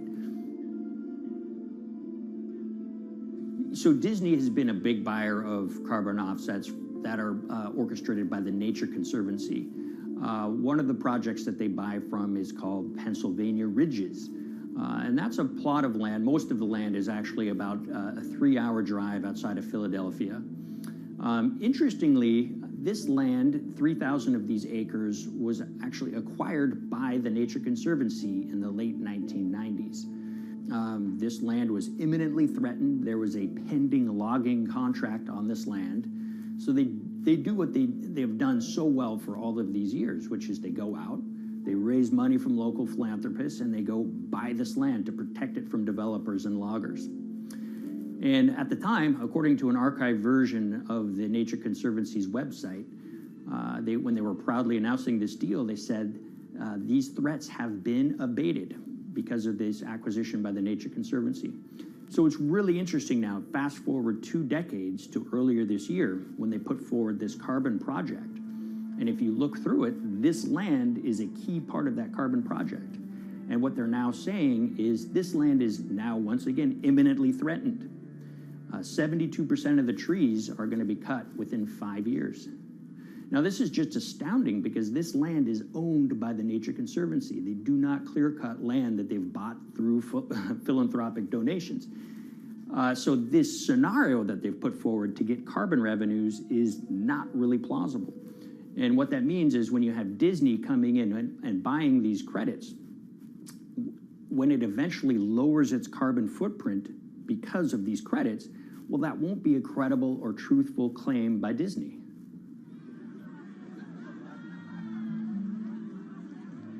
So this is an organization that truly understands the threat of the issue of climate change and is wanting to do its part to address this.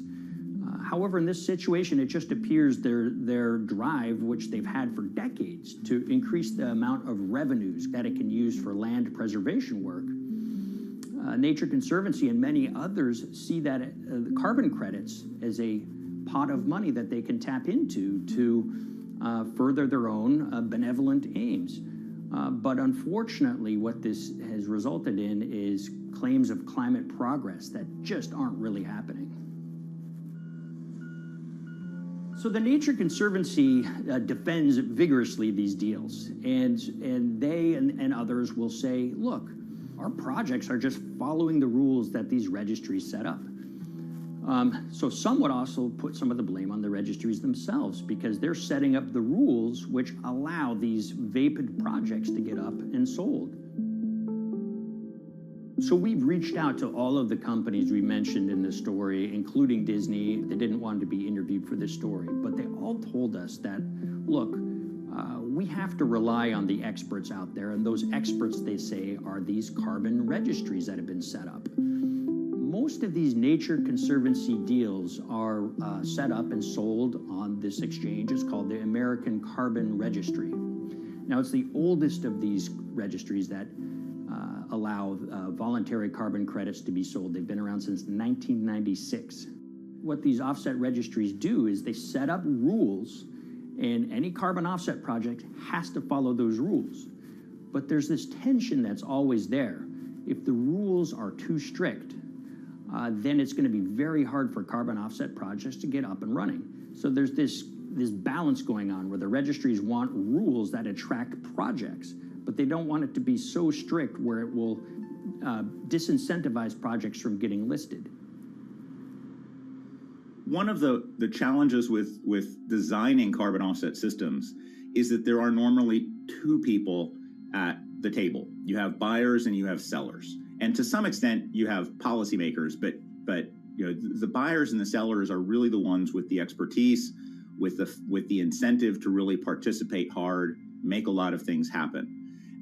And the challenge there is that both of them sort of want the same thing, or they're both happy with the same thing. They're happy with low-cost offsets and a lot of them, because that works for their business model.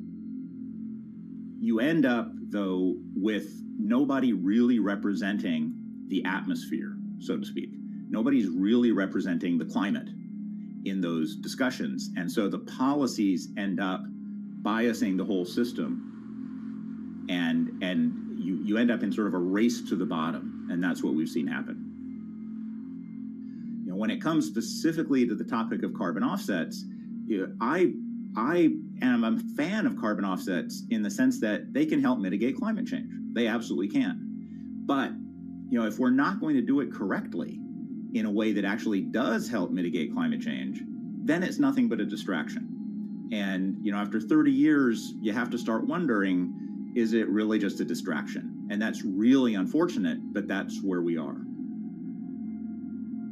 Ultimately, what needs to happen is systemic change. You know, we're sort of nibbling around the edges with some of these different things. We need to change how we produce energy. We need to change how we transport ourselves. We need to change what and how we eat. You know, we need systemic change associated with transitioning to a low carbon economy. A lot of what we're doing today is not promoting systemic change. It's sort of trying to stick your thumb in the dike to preserve the current system. And at the end of the day, that can't really work.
The Hyperloop. There's a good chance you've heard the name by now. This is the Hyperloop system. It can take people hundreds of miles in minutes.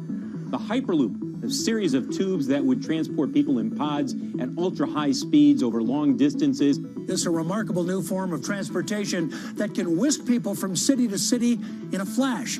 29 minutes from New York to D.C., 30 minutes from L.A. to San Francisco. For years, we've been seeing these futuristic, utopian renderings of some cross between a spaceship and a monorail. But lately, the Hyperloop is becoming much more real. Yes! It was surreal to be even sitting inside a Hyperloop, and just even more incredible to actually be like riding down a track in something that was nothing more than a crazy idea 6 years before. Companies all around the world have been developing and testing the technology needed to propel passengers at speeds of over 1,000 kilometers per hour. But for many, speed is only the first step to unlocking the full transformational effects of a new mode of transportation. Fast is what we just sort of take for granted in the Hyperloop world. It's the network effects that really deliver the benefit. And that opens up a completely different scale of economic opportunity.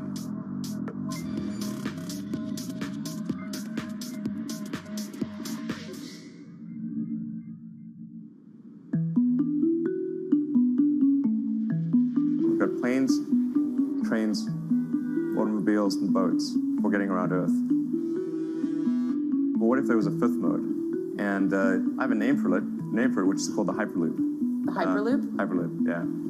In 2013, while riding high on the growing success of Tesla and SpaceX, entrepreneur Elon Musk released a white paper outlining the basic framework of the technology he called Hyperloop. The basic idea goes a little something like this.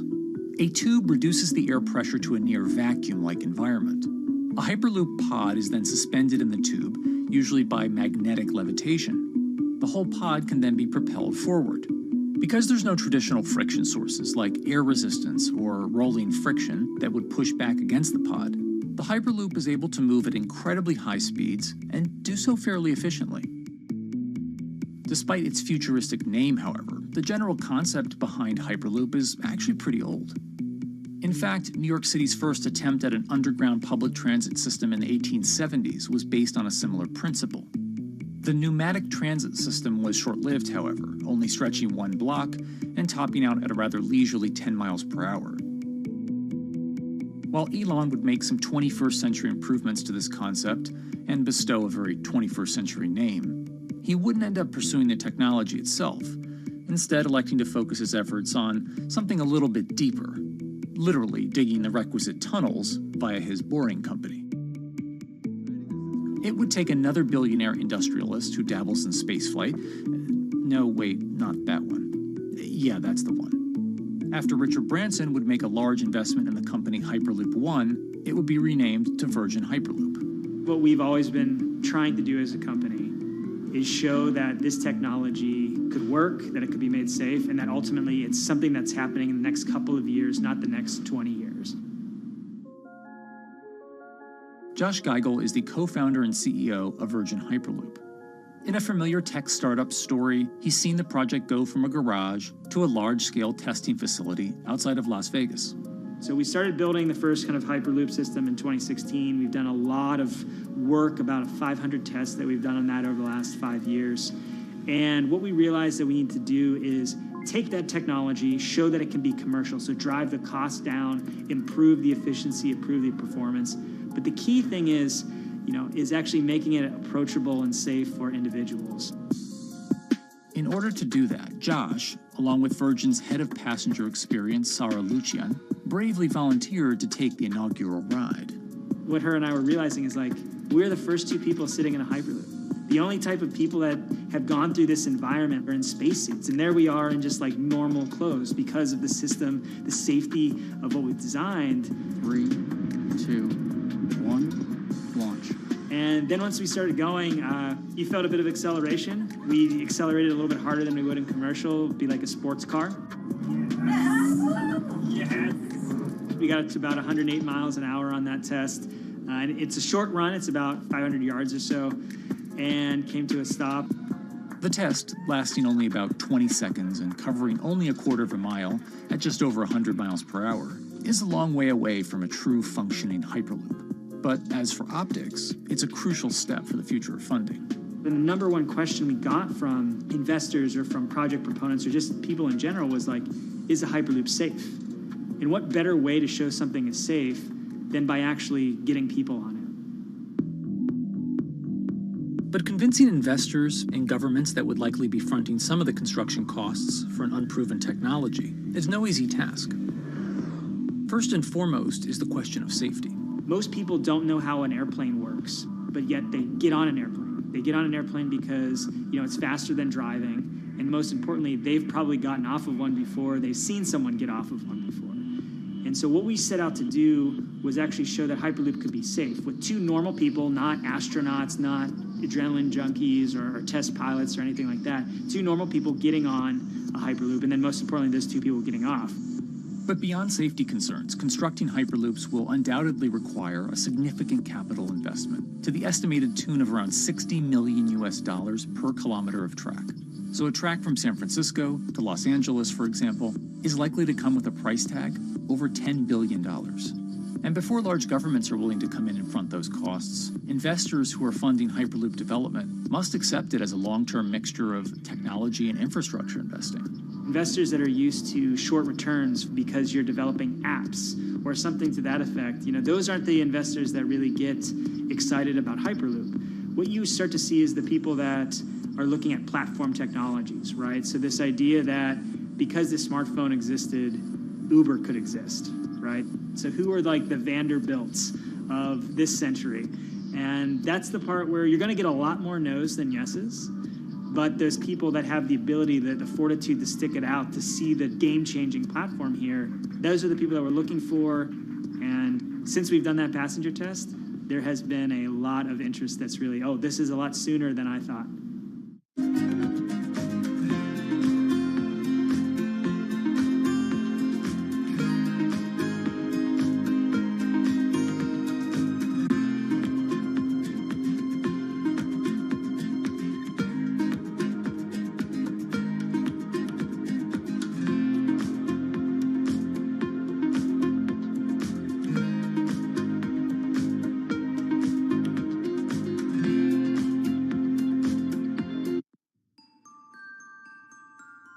Envisioning the ripple effects of what Hyperloop could achieve, though, is fairly challenging at this stage of development. It's fast, yes, but for point-to-point travel, traditional maglev trains can move pretty fast as well. And outside of China, South Korea, and Japan, even those haven't seen much adoption elsewhere due to the high costs and questionable profitability. The Shanghai line in China, for example, loses around $100 million every year. Hyperloop companies, however, believe they can offer something different than traditional railway lines. My name's Alan James, and as far as I know, I'm the only guy on the planet who's written a government-level business case for 300 kmh conventional high-speed rail, 500 kmh maglev, and 1,000 kmh Hyperloop. It's fundamentally about moving people from where they are to where they want to go, when they want to make those journeys, and doing it in much smaller numbers. So pod designs for Hyperloop range from 12 to 28 seats, typically. Why are they small? It's because small enables the network to operate flexibly. And a great example of that is the east-west strategic route across the north of England, from Liverpool to Manchester to Leeds. So to get from Liverpool via Manchester to Leeds by train is just short of 2 hours today. It'll probably take you 2 hours driving as well in average traffic conditions.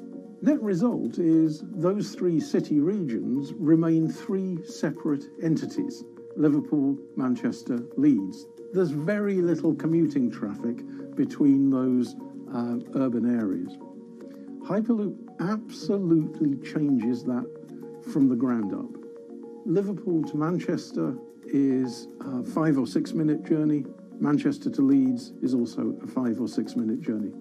What that effectively does is create a single super city economy. In this vision, the Hyperloop acts a little more like a highway, where pods have fixed destinations and don't need to stop along the way. Meaning you can travel on a Hyperloop network from, say, Liverpool to Leeds, while the pod behind you travels from Liverpool to Manchester.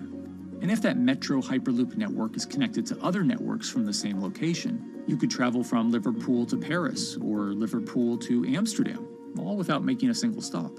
For passengers, for business, for leisure, that is utterly transformational. For high-value freight and logistics, it's equally transformational. But critically, if you do a Hyperloop network at scale, you begin to deliver massively significant carbon savings too. A multi-regional Hyperloop network could become a replacement for both short-haul passenger and cargo flights and traditional ground transportation, both of which are significant carbon producers. One Hyperloop-connected distribution hub, perhaps at an airport that is predominantly used for international air freight, replacing maybe 10, 12, 15 distributed road hubs. It takes a lot of polluting and inefficient truck haulage off the roads. That itself means roads gain extra capacity. Hyperloops will still need to use electricity to both move pods and maintain the near-vacuum environment in the tube. Proponents of the technology believe that this can be done by using renewable sources, including a combination of solar panels and battery technology that could be used along the Hyperloop itself.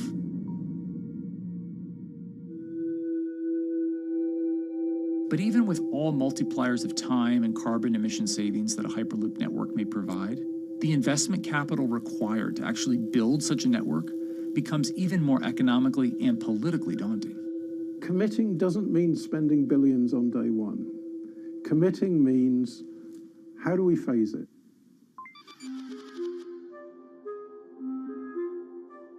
One company in the Netherlands is working to develop that technology, and perhaps more importantly, the international coalition needed to make the Hyperloop network a reality. So we are here in Europe's first full-scale Hyperloop test facility, where we can already prove every conceptual technology of the Hyperloop. This is Tim Houter, a co-founder and CEO of Hart Hyperloop, headquartered in the city of Delft. And while this testing tube might not seem as large as others, inside is a key technology to create the on- and off-ramp type infrastructure of a Hyperloop network. That is, a lane switch. That's something we can already test here. You can actually see it here, that the track is diverging from one track into two. That makes it possible to eventually split up the Hyperloop track in two sections. And in that sense, you can create a complete Hyperloop network that in the end will make it possible to travel, for example, over a whole continent. Take Europe, for example, with the same ease as you can now travel with a metro in a city. The nice thing about this magnetic levitation system that we've developed is that there's absolutely zero moving components in the track. So for example, if you have to do a lane switch, all you do is that the tube basically splits up, and statically the tracks also split up. And whenever the vehicle enters a switch, it either pulls itself to the right with its magnets, or it pulls itself to the left with its magnets.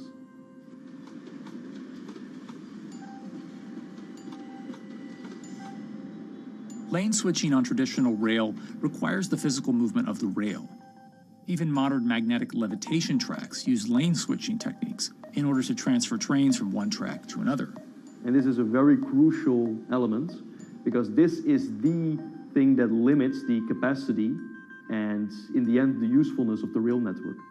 Because the moment that a track is switching, that means that at that moment you are creating an unsafe environment for the trains behind it. So you need a lot of space between trains. But in a Hyperloop, because you have no moving components in the track, all the vehicles can be much closer to each other. You can achieve a very high frequency and basically have your vehicles moving and merging in and out of the network very much like a highway. For now, though, Hart's physical testing has been limited by the size of their tube. Because the test track is only 30 meters long, they haven't tested this lane switch at speeds greater than 20 kilometers per hour. However, the company is working to build a new test site where it plans to increase that testing speed to 300 kilometers per hour. We're now in a phase where we have proven most of the most important technologies in the test facilities that we already have. And we have also demonstrated the viability and the feasibility of a network If you look at all the subsystems that it consists of, most of those are proven systems, already demonstrated in lab conditions. So we don't really believe that the technology itself is going to be the biggest challenge. Because for all Hyperloop companies out there, actually building a Hyperloop system requires more than just a good product. We're talking about the safety aspects, we're talking about integration into the environment, we're talking about the social aspects. Do people feel comfortable traveling in such a system? So it's about all these different aspects, and the complexity is really getting all the different stakeholders that are relevant and that do need to contribute to bring this to market, to get them all following the same roadmap.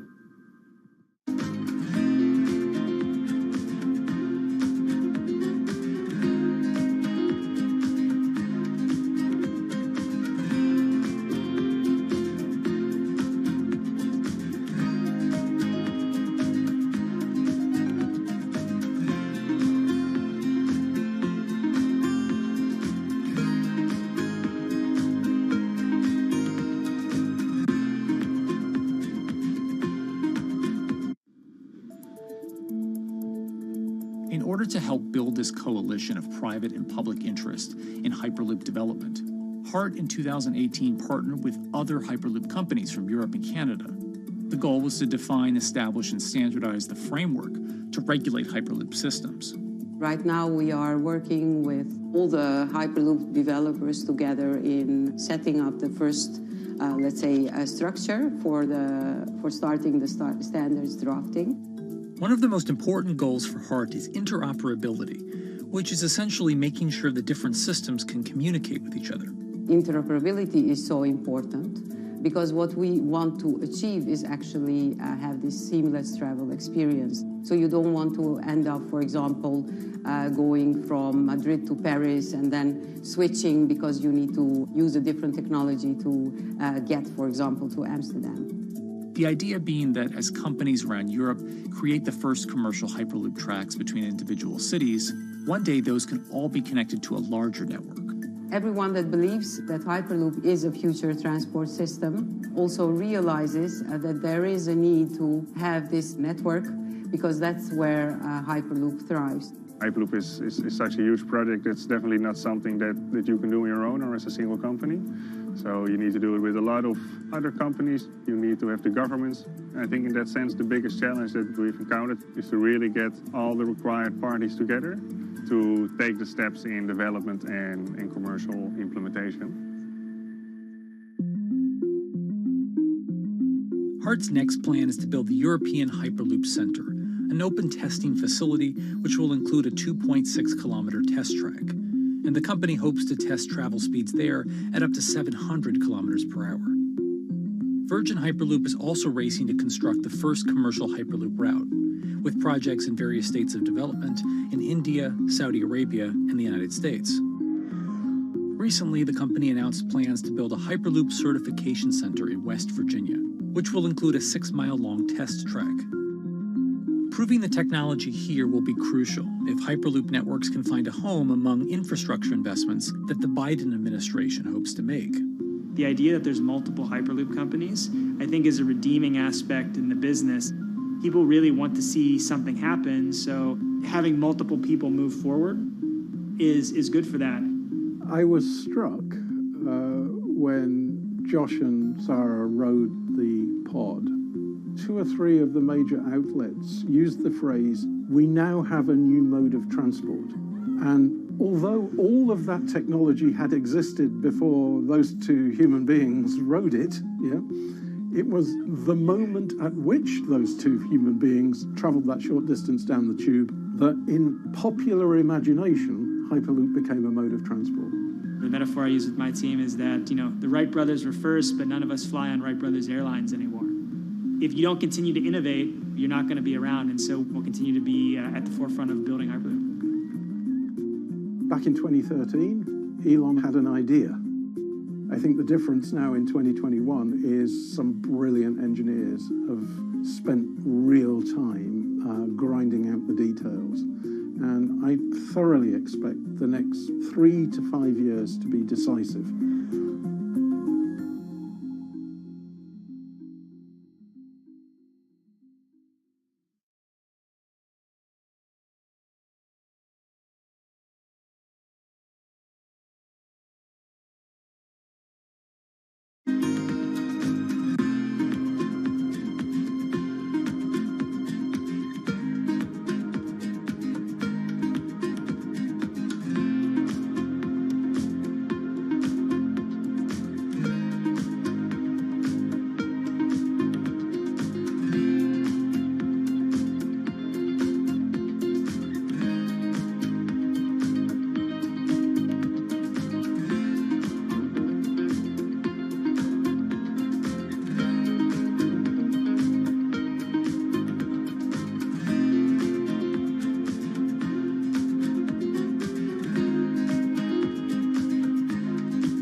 This week, how hydrogen can transform our energy usage. We'll look at why the universe's most abundant element could be a game changer in the climate revolution. Hydrogen technologies are not new. They are used in other sectors. We use them in space, on our rockets, and we don't need the laws of physics to change to be able to use hydrogen on our planes. From iron ore to green hydrogen, one of Australia's richest men tells us about his pivot to sustainable energy. Let's take action. It's practical, it's implementable. Let's do it now. Plus, the hydrogen revolution. We'll speak with the CEO of Italian utilities firm Snam about his new book and how green hydrogen could be competitive within 5 years. Costs are coming down and people are waking up to the fact that it's the only way to decarbonize certain sectors. From Bloomberg's global headquarters in New York, I'm Kaylee Lyons, and this is Bloomberg Green.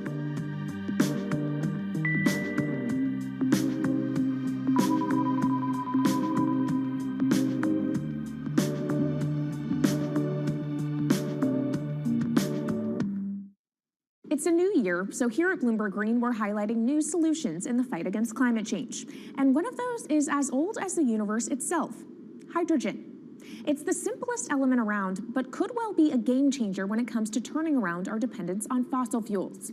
Today, hydrogen is used in the chemicals industry to produce petroleum products. It's also starting to be used in steel production, an industry under a lot of pressure to decarbonize. But it has far more uses as well, from powering cars to heating our homes. And Bloomberg New Energy Finance sees a seismic shift in the sector in the next 10 years as green hydrogen squeezes out dirtier alternatives. So-called gray hydrogen dominates today. But as renewable electricity gets cheaper and more accessible, so will green hydrogen. In this week's edition of Bloomberg Green, we'll explore what this push into hydrogen means for tackling climate change. We'll hear from Australian billionaire Twiggy Forrest about his pivot from iron ore to hydrogen, and we'll also speak with the CEO of Italian utility company Snam about his book, The Hydrogen Revolution. But first, what are we using hydrogen for? And why does it actually matter? Christine Lee Edwards explains. Hydrogen, the most plentiful element in the universe. On Earth, we find it mostly bonded to oxygen in the form of water, or in other gases known as hydrocarbons. Hydrogen gas, H2, burns hot and clean, making it an attractive tool in the race to net zero. But isolating hydrogen from other elements is no easy task. Today, the cheapest way to do this is via chemical processes that break up natural gas. This releases a lot of carbon dioxide. Another method is to use electricity to split water molecules in a process called electrolysis. Although there is no carbon byproduct, a lot of electricity is needed. And if this power comes from burning coal or gas, it negates the zero emissions goals of using hydrogen to begin with. Hydrogen produced in this way, powered by fossil fuels, is called gray hydrogen. If carbon capture and storage is used together with fossil fuels, then it becomes blue hydrogen.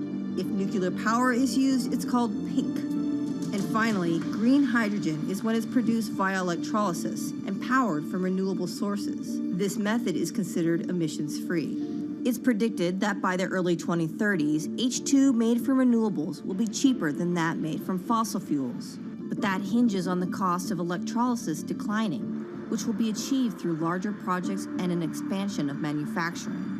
To be clear, vast amounts of H2 are already used today. Global production in 2018 totaled 117 million metric tons. This hydrogen is mostly used for its chemical properties, not as a source of energy, and very little of it is clean. Some sectors like steel could start using hydrogen for these chemical properties, replacing coal. Industries like cement and glass may also use hydrogen as a source of heat. Another advantage is its energy storage potential. It can be stored over long periods of time and used when more power needs to be added to the grid. It also could hold an advantage over batteries in heavy transport and shipping. The promise of hydrogen for energy has been around since at least 1874, when Jules Verne wrote about it in his book, The Mysterious Island. But the future of hydrogen will depend on policy. Countries with net zero targets, carbon pricing, and hydrogen strategies with investment mechanisms are likely to see the highest H2 demand.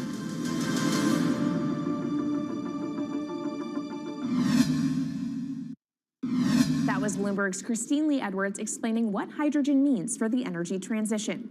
But how are businesses approaching the sector?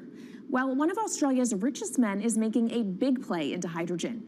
Andrew Forrest, better known as Twiggy, made his fortune from iron ore, being the chairman, former CEO, and major shareholder in Fortescue Metals, one of the world's biggest miners. But after having made over $10 billion in profit from the metal in the last fiscal year, Twiggy wants to transform Fortescue into a clean energy company. He's been scouring the planet in search of investment opportunities in hydrogen and renewables. The firm plans to allocate up to 10% of its annual profits for green energy investments and is exploring projects across the globe, from Indonesia to Argentina. Francine Lacqua caught up with Twiggy Forrest. There's only one type of clean hydrogen, all the rest is dirty. Yeah. That is green. If you just say green hydrogen is clean, the rest is dirty, then you've actually nailed it. And, you know, anyone else who produces any other rubbish, any other argument, just look them there and say, why is global warming accelerating if anything you're saying is true? And then you'll know, actually, it's greenwashing. Yeah, but there's a lot of greenwashing because I keep on being told it's a transition. We can't just, make the transition at a click of a finger. So what are we doing wrong? What can we do better? I don't remember the personal computer having to transition the typewriter. I really don't remember that. I don't remember the smartphone having to transition the pocket calculator and the old landline. You know, its transition line is complete rubbish. The lie got put to it 2 days ago when JCB, a really loved British company, every right for the country to be part of JCB, and Fortescue, holding a bit of a similar reputation, fantastic track record, everyone's done super well from Fortescue, huge balance sheet, super strong. When those two companies got together and agreed a $79 billion US agreement per annum, right, then that's a real wake-up call to say, hang on, green hydrogen is obviously commercial now. You know, every other form of fossil fuel hydrogen, you know, it can compete with it on price, it can probably lose on price, but what we know, it is cooking the planet. And only green hydrogen, zero methane, zero carbon in the supply chain. Don't worry about the molecules in the supply chain. But at the moment, we're not even phasing out coal, if you look at the G20 communique. So we have a long way to go to talk about only using green hydrogen. Yeah, so look, I have a call, which I'd like to make now, that the world should not fund any more coal-fired power stations, coal mining projects, ever. We should wind them down as quickly as possible because they are cooking the planet just like grey and blue hydrogen is cooking the planet. Yeah. You know, hydrogen, which is not made from renewable electricity, is releasing 10 to 16 times more carbon, let alone the methane, which is worse, than it is hydrogen. So we've just got to stop doing things which are self-harming under the guise of greenwashing. So why are leaders so slow? Even if you look at the appetite for ESG investments, they're growing exponentially, so are emissions. So where are we allocating capital? Okay, so take the recent G20. There's probably a reason why there wasn't strong action coming out of the G20 because people were not aware that major transactions between large companies were taking place now on green hydrogen, that actually this pollution-free all the way through the supply chain fuel is now being transacted at multi-billion-dollar scale. If they'd known that, I don't believe any sovereign leader or any energy minister or climate change minister could not take ultra seriously that green hydrogen is now here to stay. It's broken through. History has been made. It will never go back. Okay, what is the one thing that you would tell leaders today and business leaders? How do we transition faster than what we are now because we're at real risk of missing our targets? Oh, so that's really simple. You stop funding, you stop subsidizing, you stop using money into fossil fuels. It could be carbon sequestration, it could be fuel rebates, could be anything. Hundreds of billions of dollars getting ashed while we ash the planet on fossil fuel subsidies. Because we haven't had that renewable electricity, we haven't had that green hydrogen, it's kind of been pushed down. It's all sorts of excuses. Oh, it'll never be commercial. It'll never be supplied in the quantities we need it. You know, blah, blah, blah. Now we know, let's take action. It's practical, it's implementable, Let's do it now. Okay, if we do it now, is there going to be a shock to the energy system? Is there going to be a shock actually to economically? And is it worth, not talking about transition, just going from A to B? Yeah, it's a fantastic question. A to B is the solution. Let fossil fuels do what fossil fuels do. Just burn their coal, burn their oil, burn the gas. At least they're pumping up carbon and methane into the atmosphere, honestly. Well, not that honest because they don't measure methane, which is 90 times worse than carbon. But at least the carbon is being done honestly. Encourage the green hydrogen sector to come in really fast. Okay, it's there. There's renewable power all over the world. We now know how to make electrolyzers much cheaper, like 25% of the original cost. We know how to do that now. We don't have an excuse to get into it. Does it need to be cheaper than oil and fossil fuel for it to be viable worldwide? Well, right now it is. Okay, so let's just swallow that bit of financial data. Right now it is cheaper, and it's getting more cheap. It's the only fuel you know of which is declining in value. You don't have enough of it, right, to power the world. Yes. That's only because we haven't had policies to support it. If we had policies to support it 5-10 years ago, it would be everywhere. You'd see the global warming budget start to come down. Yeah. Now, we've got 5 or 10 years to make a huge difference. I need policy leaders all over the world to appreciate now, okay, big business is transacting with green hydrogen in multi-billion-dollar agreements. We now know it's here and it's here to stay. Let's spread it everywhere. Coming up on the program, the hydrogen revolution. We'll speak with the CEO of Italian utility firm Snam about his new book and why he thinks green hydrogen will be competitive in just 5 years.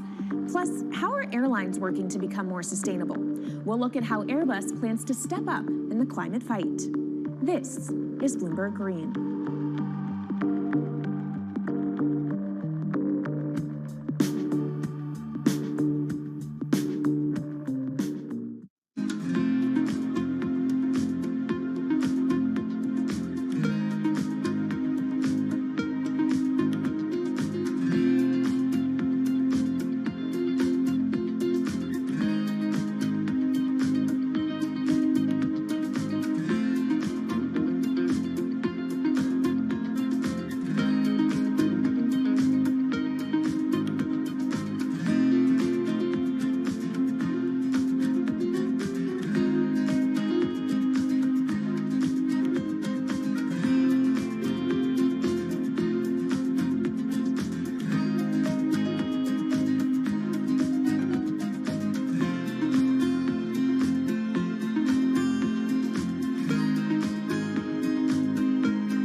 Connection lost.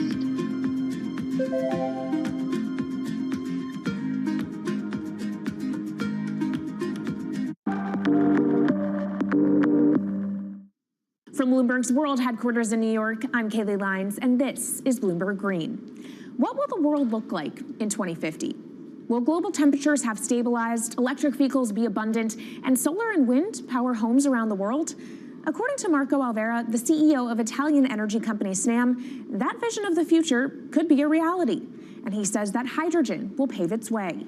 As he tells it in his new book, The Hydrogen Revolution, Alvera's moment of reckoning came in November 2018 when he tasked the Snam Scenarios team with studying how Europe could reduce its CO2 emissions to zero by 2050. Looking through the results of the study, Alvera said he was struck by how much hydrogen was in Europe's energy mix by that year. Beyond the abundance of hydrogen, the SNAM model also predicted that it would be the cheapest form of decarbonized energy for many sectors, and that it could be cheaper than today's prices for oil, coal, and nuclear power. Our Maria Tadeo spoke with Alvera at COP26. It's happening all very fast. We see the cost of hydrogen coming down a lot. Hydrogen will play a big role in the energy mix. I don't know if it's going to be 15 or 25% of a fully decarbonized energy system, but it's going to be big. Costs are coming down, and people are waking up to the fact that it's the only way to decarbonize certain sectors, so-called hard-to-abate sectors. And you say it's the only way and the costs are coming down. Where do you see prices moving? Because a lot of the reticence at times has to do with the pricing, that some argue, well, it's still not the cheapest option on the market. So when I was first working in hydrogen in 2004, it was costing $1,000 per megawatt hour. 2010, 600. Today, 100, and we see it going down to 50 in 5 years' time, and to going down to $25 per megawatt hour in the next 10 years or so, which is a quarter of where it is today. That's really because renewable energy, and we're talking green hydrogen here, renewable energy costs are falling, but the cost of making the electrolyzer, which is the kit that you use to convert solar or wind energy and water into hydrogen, the cost of this kit is falling a lot because it doesn't really exist on an industrial scale. So as we build up capacity, we industrialize it, we standardize it, and we squeeze costs out. That's really the cost trajectory. And for that, of course, you need demand, however, for governments and also institutions to kind of buy into this idea that it is the future and we want to invest and create infrastructure. What are they telling you? When you speak to governments, when you speak to officials, are they keen on this? They're very keen. So the Department of Energy shares our view in the States of getting to below $1 a kilo, which is $25 a megawatt hour. The European Union has a hydrogen strategy, which is very clear, and several member states have the same. Chile wants to export a lot of hydrogen. China's big on hydrogen. Australia's very big on hydrogen. Japan is blending already hydrogen. So I would say the world is now really focused on this because it's the only way to store energy for a long period of time economically is to convert it into either a liquid or a gas. And of course, you talk about the price, but the other big component is the volume. You know, how big can you go? Where do you see that on a time scale? So wherever it's sunny or windy, you can produce very cheap hydrogen eventually. And so compared to oil and gas, which are concentrated in few parts of the world, it's going to be very democratic from that point of view. So every sunny place, every desert, every ocean wind can be turned into hydrogen that we can put on ships, in pipes, and really start trading it around the world. So it's going to happen a lot faster than a lot of people think. So, and when you say a lot faster, what is that in time? As I said, $50, which is essentially oil parity within 5 years. And then, depending on how quickly we ramp it up after that, we could get to $25, which is coal parity before the end of the decade. And in big scale. In big scale, because once you get to coal parity, that's the only way we're going to get China and India to stop burning new coal. We have businesses in China and in India, and I see a lot of hydrogen development, a lot of renewable development in both countries. The India announcement was incredibly strong on 2030. Some people were upset about the 2017 net zero deadline, but when it comes to 30, he announced a big commitment to get to 50% renewables. Were you surprised by it? I was surprised that they would make it so explicit, and even the net zero is a big thing for them. And so I think it will happen faster than 2070 because of the falling cost of renewable and hydrogen. India's burning 80 gigawatt of oil, of diesel, to keep the lights on. So there's an immediate opportunity there, and we're very interested in working in that country. And with regards to China, perhaps the fact that we haven't really seen them active, I guess the diplomats are working on this, but we haven't really seen the leadership. It's going to be technology, it's going to be industry. I think China has committed to a net zero, which is very important. At the G20, China was clearly behind the 1.5 degrees. So I think a lot has been achieved between the G20 and COP, and I think what's really important is to see in the coming years how quick it's in our hands to make part of this happen in 5 years, or it could otherwise happen in 15, 20 years. It's about building the project. The capital is there. We saw how many trillions of dollars are already committed. What's missing is really the projects, and that's where companies like us step in. Marco Alvera, CEO of SNAM there, speaking with our Maria Tadeo. Let's turn now to the aviation industry. It's a big contributor to global greenhouse gas emissions, and it's under pressure to change that. In October, the International Air Transport Association, a trade body representing airlines, approved a target of achieving net zero emissions by 2050. To achieve that, many airlines in the US and Europe are looking to buy sustainable aviation fuel made from renewable sources like used vegetable oil. Initiatives like these are pushing plane makers to come up with some radical new aircraft that will eventually cater to our growing appetite for travel without hurting the environment. We took a look at how Airbus, the world's #2 aircraft manufacturer, is stepping up to the challenge. How long until we can fly emission-free? Airbus says it's more confident by the day it can be done by its 2035 target. Airbus's CEO spoke about its ambitions for hydrogen-powered planes at the company's summit in France. The physics works. Hydrogen technologies are not new. They are used in other sectors. We use them in space on our rockets, and we don't need the laws of physics to change to be able to use hydrogen on our planes. So every day we become more confident, but we think we need to have a plane, we need to have the right fuels, the hydrogen available in the right quantity at the right place at the right time, and we need the regulations to be ready. So we really need the work and the collaboration of many people around the globe to make it happen on time. But it could be a long wait until green passenger jets go mainstream. Larger aircraft with more than 150 seats are not expected to feature globally until about 2050. That means manufacturers and airlines today are under growing pressure to ramp up short-term innovations to cut their carbon. In the long term, meeting the ambitious plans for so-called green hydrogen means building a giant industry almost from scratch. To make that happen, British airline EasyJet is among those saying governments need to get involved and fast. Aviation's emissions over the last 3 decades leading up to the pandemic grew by about 80% to over 1 gigaton, and that's projected to double by 2050. According to Bloomberg NEF, about half of the airlines with the largest global market share have set net zero targets by that same date, nearly 3 decades away. Coming up, from blue sky projects to the bottom line. We'll speak with our Bloomberg NEF expert Meredith Annex and dig into their models about how hydrogen fits into the future energy mix. This is Bloomberg Green.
From Bloomberg's world headquarters in New York, I'm Kaylee Lyons, and this is Bloomberg Green. Now let's bring in Meredith Annex, our Bloomberg NEF hydrogen specialist, to talk more about how hydrogen could change the energy landscape. So Meredith, what place do you think hydrogen is likely to have in the future energy mix globally? Hydrogen's this incredible solution for us as we look to decarbonize because it's a perfect solution in areas that are hard to electrify. So where we like to think about hydrogen playing a role, it's in things like heavy industry, especially where you need a feedstock as well as energy source. and in things like dispatchable power, long-haul transport, maybe even shipping and aviation. That sounds great that it can be used for such diverse industries. At the end of the day, though, how much is this going to cost?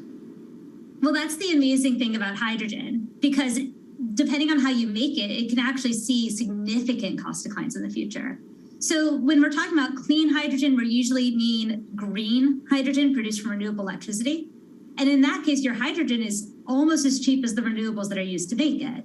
So if you're in a place with really good renewable resources, you'll be able to have cheaper hydrogen. But even in places with less good resources, we think that hydrogen can be cheaper than $1 per kilogram, which is the price of unabated hydrogen today, and around $8 per million BTUs for those who prefer to think in energy units. And that can be achieved anywhere in the world by 2050, we believe. All right, so let's talk about kind of the pros and cons list. I don't know where cost fits into that, but what are the advantages to hydrogen over other renewables, and then what are the drawbacks? Yeah, main advantage is the fact that hydrogen can serve roles that electrons struggle with. And that's things like seasonal storage, for instance, or just anything where you need storability, where electrons are harder to store, hydrogen is going to be easier. That also leads to a downside, though, because hydrogen is less energy dense than the usual things that we use for storable energy today, like coal or oil or natural gas. So you will need more volume of storage to handle the same amount of energy. Let's talk about the viability as well and how it may differ in different geographies. What is your view on that? Yeah. So for green hydrogen, again, from renewable electricity, really places with the best renewable resources, things like Latin America or the Middle East, even Southern Europe, have really, really good potential for producing hydrogen. And then when you're looking at blue hydrogen, which is produced from natural gas or coal with carbon capture and storage, we do see that becoming more expensive than green hydrogen in the future, especially as renewable electricity costs come down. But that can be a viable option in places like the US Gulf Coast or Russia, where you've got good geological storage for the carbon, as well as ample natural gas that's quite cheap. All right, great breakdown. Thank you so much to our Meredith Annex, our Bloomberg NEF hydrogen specialist. And of course, you can get more from the Bloomberg NEF team on the terminal and online. And they've recently done a podcast called Hydrogen 101 as part of its Switched On series. So from iron ore titans pivoting to cleaner energy to talk of a hydrogen revolution, that's it from this week's edition of Bloomberg Green. We'll be back next week with a deep dive into the state of electric vehicles. And you can keep the conversation going by following us on YouTube, Instagram, and Twitter @Climate. I'm Kaylee Lyons from Bloomberg's World Headquarters in New York, and this is Bloomberg Green.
Headlines and breaking news 24 hours a day at Bloomberg.com, the Bloomberg Business app, and at Bloomberg Quick Take. This is a Bloomberg Business Flash.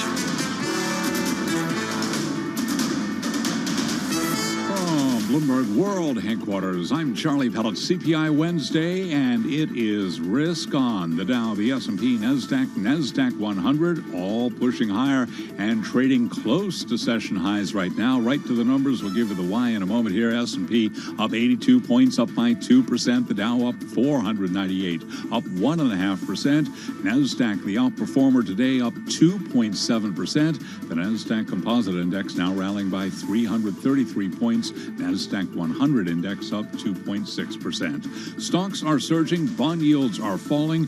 As softer than expected inflation data fuels bets the Federal Reserve could pivot to a smaller pace of hikes. 10-year yield 2.78%. 2-year yield 3.19%. Spot gold little changed, up 60 cents the ounce right now to $17.95. West Texas Intermediate crude oil up 1.9% at $92.29 a barrel.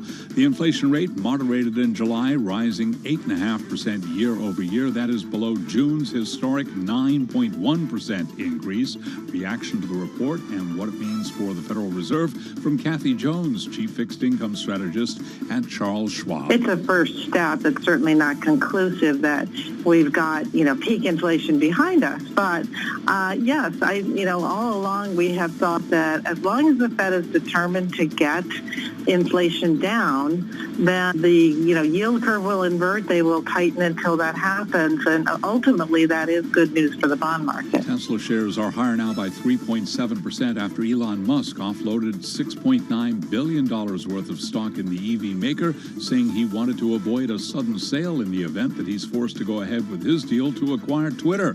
Twitter shares, they're up by 2.8%. After earnings, the salad chain Sweet Green is moving higher, up now by 1.6%. That's a Bloomberg Business Flash.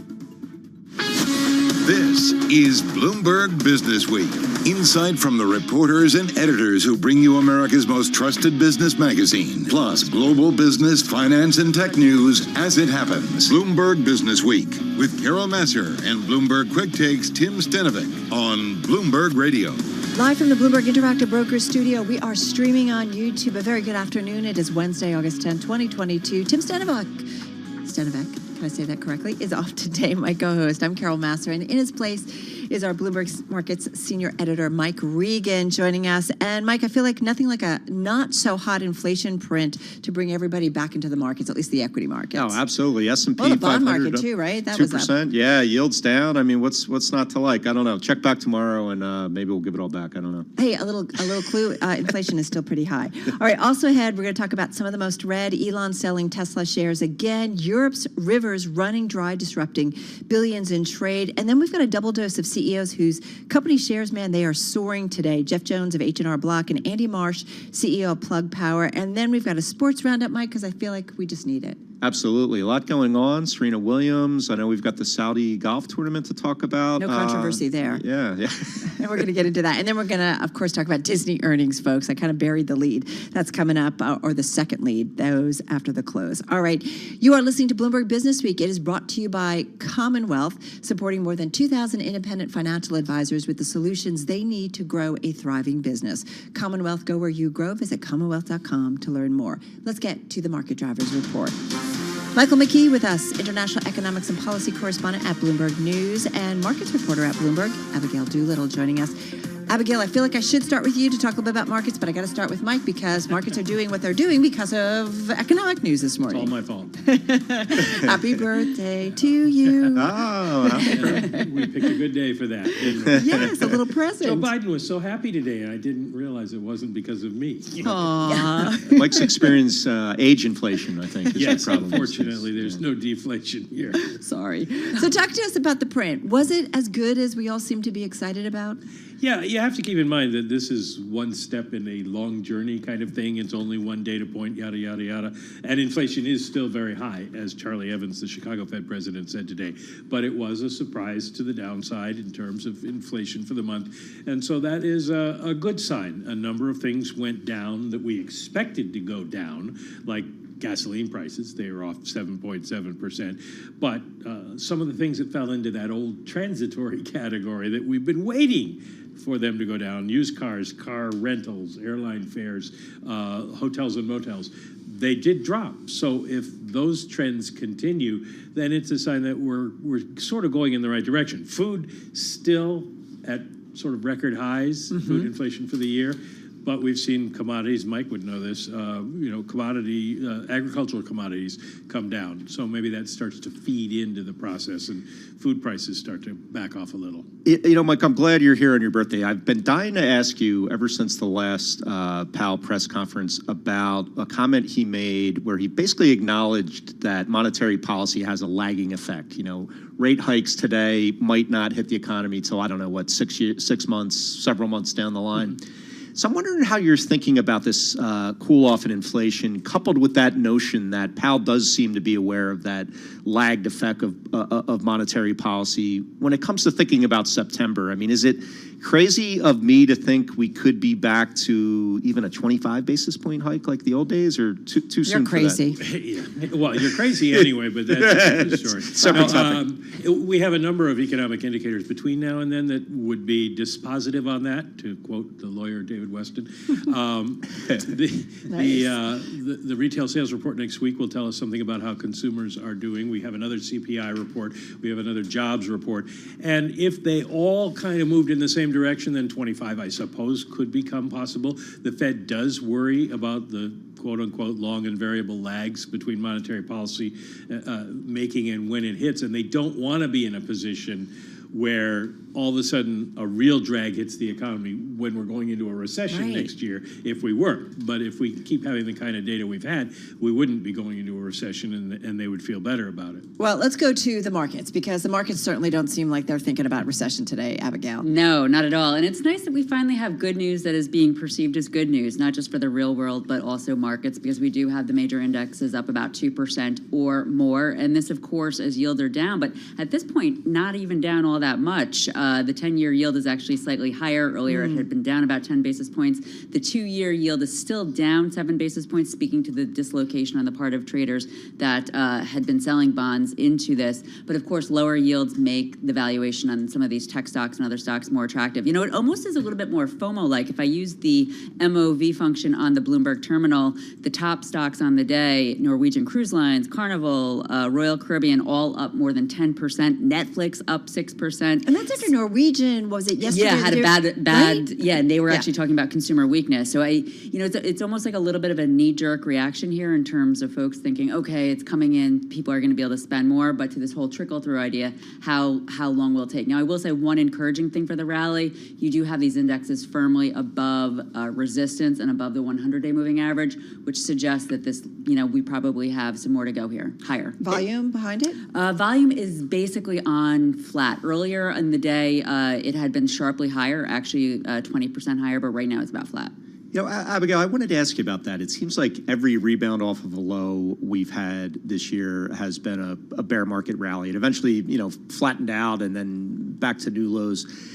What sort of technical signals like that 100-day are you looking at? Is there encouragement there that perhaps this one is the real deal? There aren't signs of that yet, but I will say that there are enough signs that this rally could be long enough that I think it's going to trick a lot of people, because before earnings seasons, those technicals were actually setting up the whole congestion area, just telling you about the uncertainty between the buyers and the sellers and everything they're dealing with in the previous months of this year. That has started to move to the upside. If this year's downtrend is broken, which is not at this point, that would be a point where you have to wonder what's going on. Now, the longer-term charts, you have a lot of trend lines that are broken and support that has fallen, which in turn suggests that there's going to be some pressure later this year. All right, Mike, saved you 20 seconds.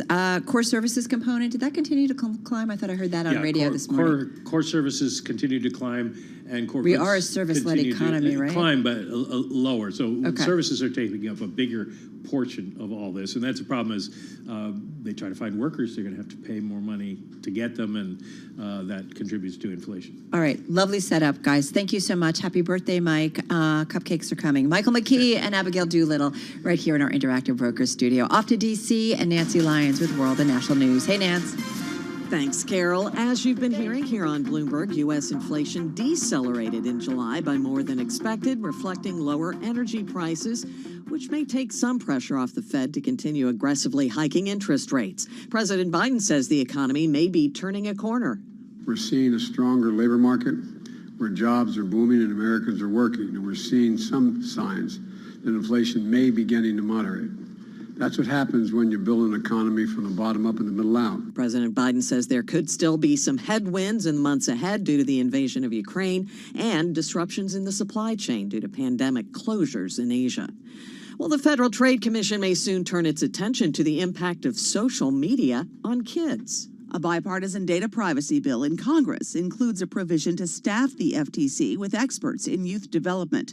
New member Avido Bedoya says studies show teenagers that use social media, especially teen girls, face anxiety and depression. He says part of what keeps kids online is their feed, tailored to their interests, fueled by their data.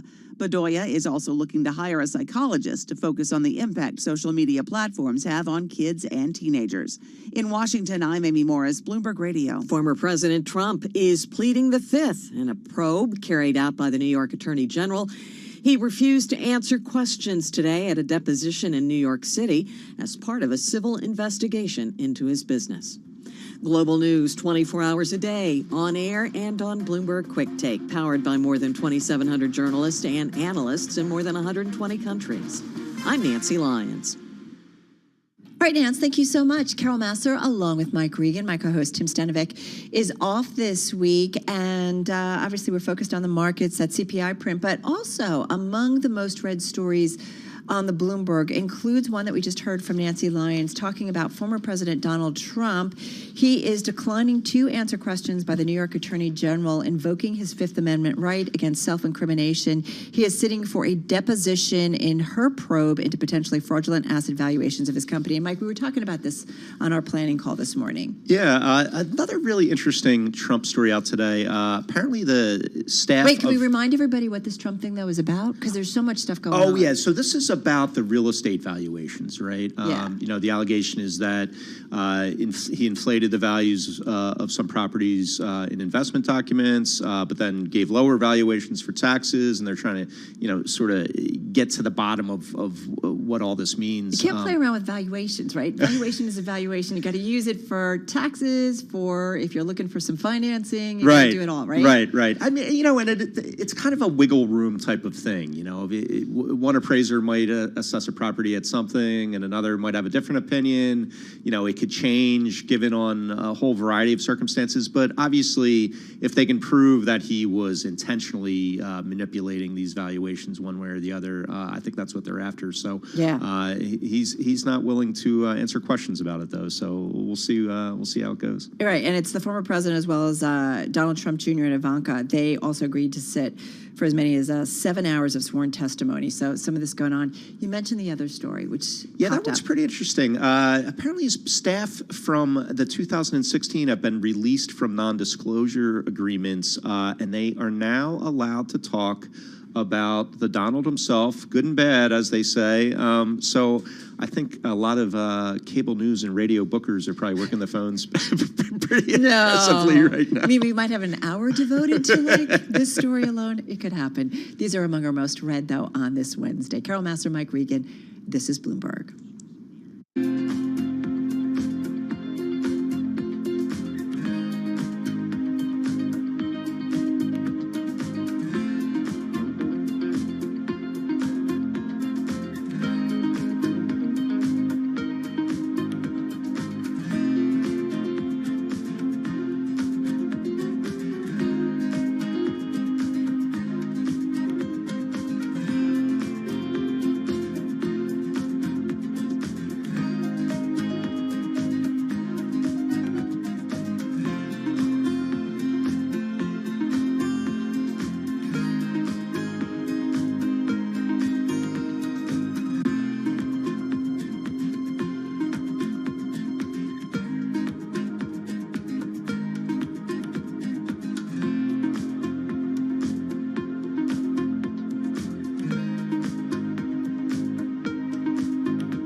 markets, headlines, and breaking news 24 hours a day at Bloomberg.com, the Bloomberg Business app, and at Bloomberg Quick Take. This is a Bloomberg Business Flash.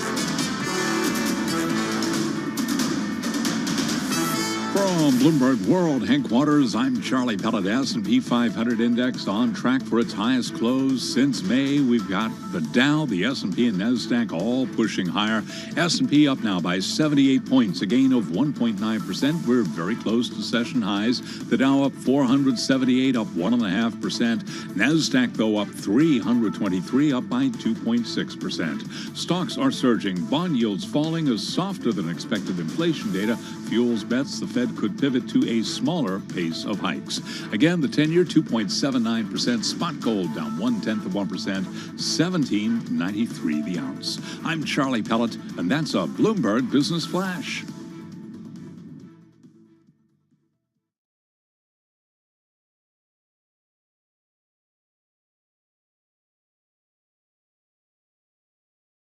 Right now. And a very good afternoon, everybody. Welcome to the Kickoff to the Close. I'm Carol Masser along with Mike Regan. He is in for my co-host, Tim Stenovec. We're joined now by our colleagues, Carolyn Hyde, Taylor Riggs, and Katie Greifeld. We're going to walk you through those key stories that we are watching as we march towards the closing bell on this Wednesday. And I got to say, Caroline, it's the inflation print, it's the market reaction to that, and I can't stop thinking about some of that news out of Europe when it comes to some of their key waterways. Yeah, really, a great big take if you're able to cast an eye over it on the terminal or online, really talking about how this is a perfect storm. It's a statement we use too often, but the fact that river levels are so low, you cannot transport the commodities that have already gone up in price, the shipping costs are accelerating. This, of course, is a supply chain headache that has led in many ways to inflationary pressure over in Europe. But today, at least on the day, we see inflationary pressure dial back a little bit here in the United States. It sends stocks surging. We're looking at an S&P 500 up 1.9%, 78, call it 79 points higher. Dow Jones Industrial Average up 1.5%. The NASDAQ, though, really big tech in charge, up 2.6%, but so too are the small caps. Again, Russell 2000 and NASDAQ sort of moving in lockstep here, up 2.7%, Taylor. Caroline, love that you take us through the bullishness of these equity markets on the back of that inflation. And that's really where I want to kick things off as we think about this great segment, sort of kicking you off of some of the key things that we're all watching as we count you down to that closing bell. For me, it has to be about the huge inflation numbers, maybe the lack of huge inflation numbers, huge in terms of relevance, maybe unhuge in terms of finally getting a decline, particularly in the core moderation and the headline number. I think, Katie, for me, though, what stands out is there is some concern underneath the surface. The reopening trade, like some of the used cars, trucks, airfares, those are coming down, but maybe some of the stickier stuff. You think shelter, insurance, household furnishings, new vehicles, those still haven't moderated. And that may be underneath the headlines is where some of that, some concern still comes in. Which makes you think about what is going to be the shape of that line going forward. Maybe we're going to plateau for a while rather than come right down, Mike. Yeah, right, Katie. Well, obviously, we're going right up in the equity market today. And what's interesting is that, you hear over and over again, buy and hold is the safest strategy in the equity market. Well, according to JP Morgan, not many people wanting to buy these days, at least till today. They did a survey that showed only 44% of the investors they surveyed wanted to add equity exposure. That's the lowest since they started collecting this data. Granted, that's only in since June of last year. But Taylor, obviously, a lot of reluctance to chase this rally, at least coming into today and seeing that shock CPI number. And yet, what I love, what makes markets, Mike, is that you could argue Michael Purvis over at Tal Becken says that it's actually that bearish positioning that leads him to a path towards 4,400. And we at least for now blow through about the 4,201 level, Caroline. So certainly you could argue maybe the case within some of the technicals, regardless of the positioning, some bullishness underway. Yeah, short squeeze is how Ben Amons was portraying it a bit today. Let's have a look at what also was under the hood in terms of CPI, because I think you so rightly point out, Taylor, a lot of this is to do with shelter. A lot of this is to do with why we're still getting elevated level of 8.5. Who is really celebrating an inflation rate of 8.5%? And largely about a third of it is shelter. This I thought was really interesting. We in New York complaining about our sweet green costs and salads and the like. We're actually the lowest in terms of metro area, have the lowest level inflation overall. We're up 6.5%. Maybe that's because costs were so elevated in previous years already. But things like the Sun Belt, so Tampa, Florida, really the only metro area seeing double-digit growth in terms of inflation. They've got inflation of 11.2% over there. Even though gasoline came back so much, it's shelter, it's the cost of rent that's really driving up for them. Chicago's got a level of 8.8%. So really interesting that by US citizen, inflation hits you in a different way, Katie. I wonder how much Sweet Green costs in Tampa. I don't know. But to your point that we shouldn't necessarily be celebrating 8.5% inflation, I mean, 6.5% in New York City feels kind of bad. Yeah, you know, and I think we have to remember that this is one report. We're really looking for a consistent trend line. And I think the White House, the administration officials, several of them coming out, talking to Bloomberg Television today, including U.S. Commerce Secretary Gina Raimondo, reminding us, yeah, some good news, but we're not out of the inflation woods yet. It is good news, although I do think we have to be cautious. A big reason for the good news, gas prices are leveling off, and that's certainly helpful to consumers. But as you point out, there are other issues like in housing that we have to still keep our eye on the ball. As we've said all along, there's no silver bullet here. And of course, that's U.S. Commerce Secretary Gina Raimondo. It's like she was looking, Caroline, at your chart in terms of shelter costs and giving us some perspective. But, you know, everybody reminding us, including Charlie Evans of the Chicago Fed, saying, you know, if the Fed's still going to be aggressive, expect more rate hikes. Yeah, I'm really trying to make it clear that 2023, the rate hikes are still going to be coming. They're going to be coming fast. And I think, really, is this signs of actually a moderation in inflation that Chair Powell really wants to see? Is this clear evidence? Probably you can argue not quite yet. Not quite yet. And if you look at what's happening in the 2-year Treasury yield, where, of course, those Fed rate hike expectations are priced, it's sunk like a stone today, falling as much as 19 basis points. Interestingly, as you can see there, it's coming back a little bit. At the moment, only down about 6 basis points. Still down, but retracing a lot of that big action that we saw this morning. I really like that you pointed out the 2-year because we were down 15, 16 basis points. And as you typically do see, the equity market, of course, today, Carol, proving that resiliency. But those knee-jerk reactions can be very different by afternoon trading. Right. And just take a look at this year. We've had a lot of knee-jerk reactions. So, folks, I hate to throw water on all of it. Anyway, we're going to be back in less than an hour's time with more. You're listening to Bloomberg Business Week with Carol Massar and Bloomberg Quick Takes Tim Stenovic on Bloomberg Radio. And you are listening and watching Bloomberg Business Week. Carol Massar along with Mike Regan. He is in for Tim Stenovic. I don't know. You've seen a lot of CPI prints and market reactions. What do you make of this? Well, to me, Carol, you know, everyone can say, yeah, it's just one print. We'll have to see what happens next week. But to me, the encouraging thing is that it sort of confirms a lot of the market signals. You know, the bond market break-even signals, the University of Michigan sentiment. They've all sort of been confirming this to some degree. All right. Well, good to know. And Mike and I are going to continue right here on Bloomberg Radio.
Broadcasting live from the Bloomberg Interactive Broker Studio in New York. Bloomberg 1130 to Washington, D.C. Bloomberg 99.1 to Boston. Bloomberg 106.1 to San Francisco. Bloomberg 960 to the country. Sirius XM Channel 119. And around the globe, the Bloomberg Business app and BloombergRadio.com.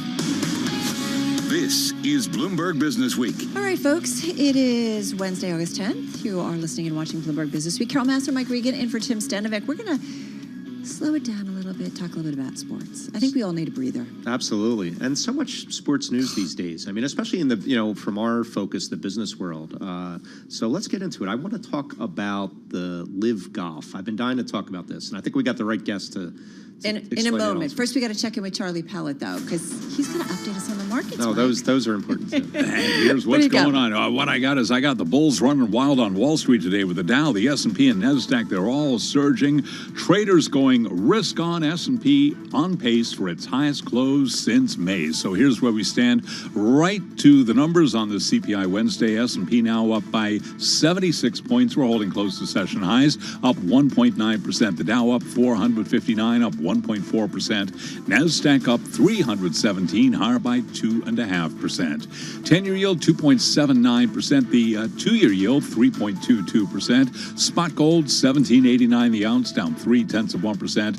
While West Texas Intermediate crude holding above 91 a barrel. In fact, flirting with 92 right now, up 1.6% on WTI. Well, as for the overall market backdrop, Victoria Green is Chief Investment Officer at G Squared Private Wealth. We're still seeing pressures on the consumer. Food prices, home prices still going up. I see this as potential temporary. So yes, I'd like to see company fundamentals, their ability to grow earnings, their outlook for earnings be a little bit more cheerful. And I honestly am concerned about global growth. What's going to happen in Europe with gasoline? If Europe sneezes and gets a recession, can we stay out of it? Are we in a recession? I think there's too many data points that aren't bullish right now to chase into it. And Boeing shares moving higher after American Airlines took delivery of the first 787 Dreamliner since regulators approved the plane maker's plan to address tiny structural flaws in its carbon fiber jet lining. Right now, we've got shares of Boeing up 2.6%, American up 4.2%. Briefly, cannot ignore those cruise line stocks. They're leading the S&P 500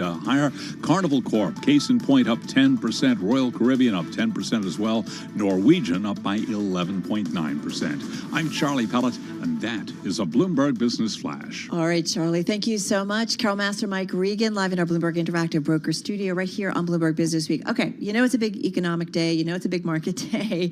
But before we get into some of the heavier stories of the day, we thought we'd take a little bit of a sports time out. Some of the challenges that are out there, legal challenges of players in the Saudi Finance Breakaway Pro Golf Tour. And then you've got Serena trying to have it all. And Mike, we know it's not easy.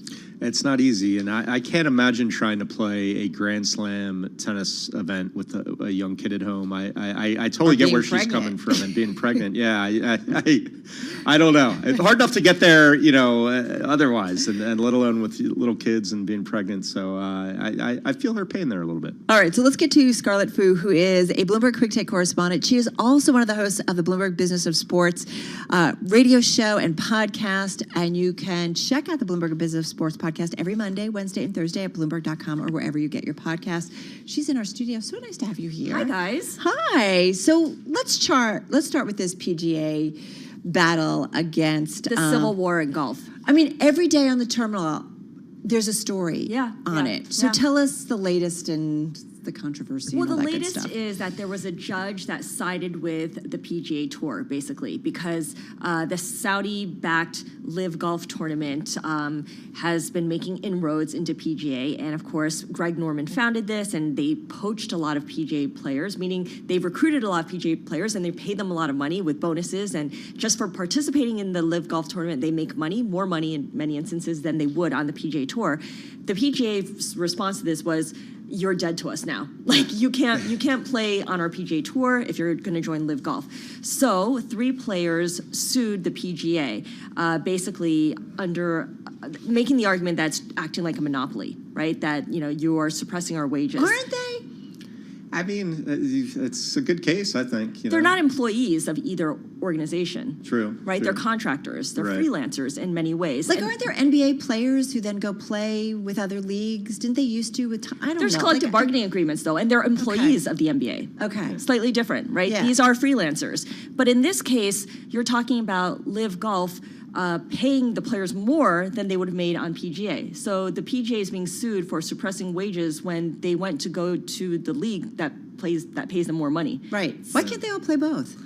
This is a battle for the soul of golf. I mean, the PGA rests on legacy, on tradition, and Liv is coming in as an upstart and, trying to do things differently. The play is different, and of course, the funding is different because it's funded by the Saudi Arabian government. Well, at the end of the day, Scarlett, doesn't it all get back to TV revenue to some Always. degree? I mean, I love watching golf on TV because it's the only sport Do you you can... really? Do you? Well, it's the only sport you can actually nap love during, watching it.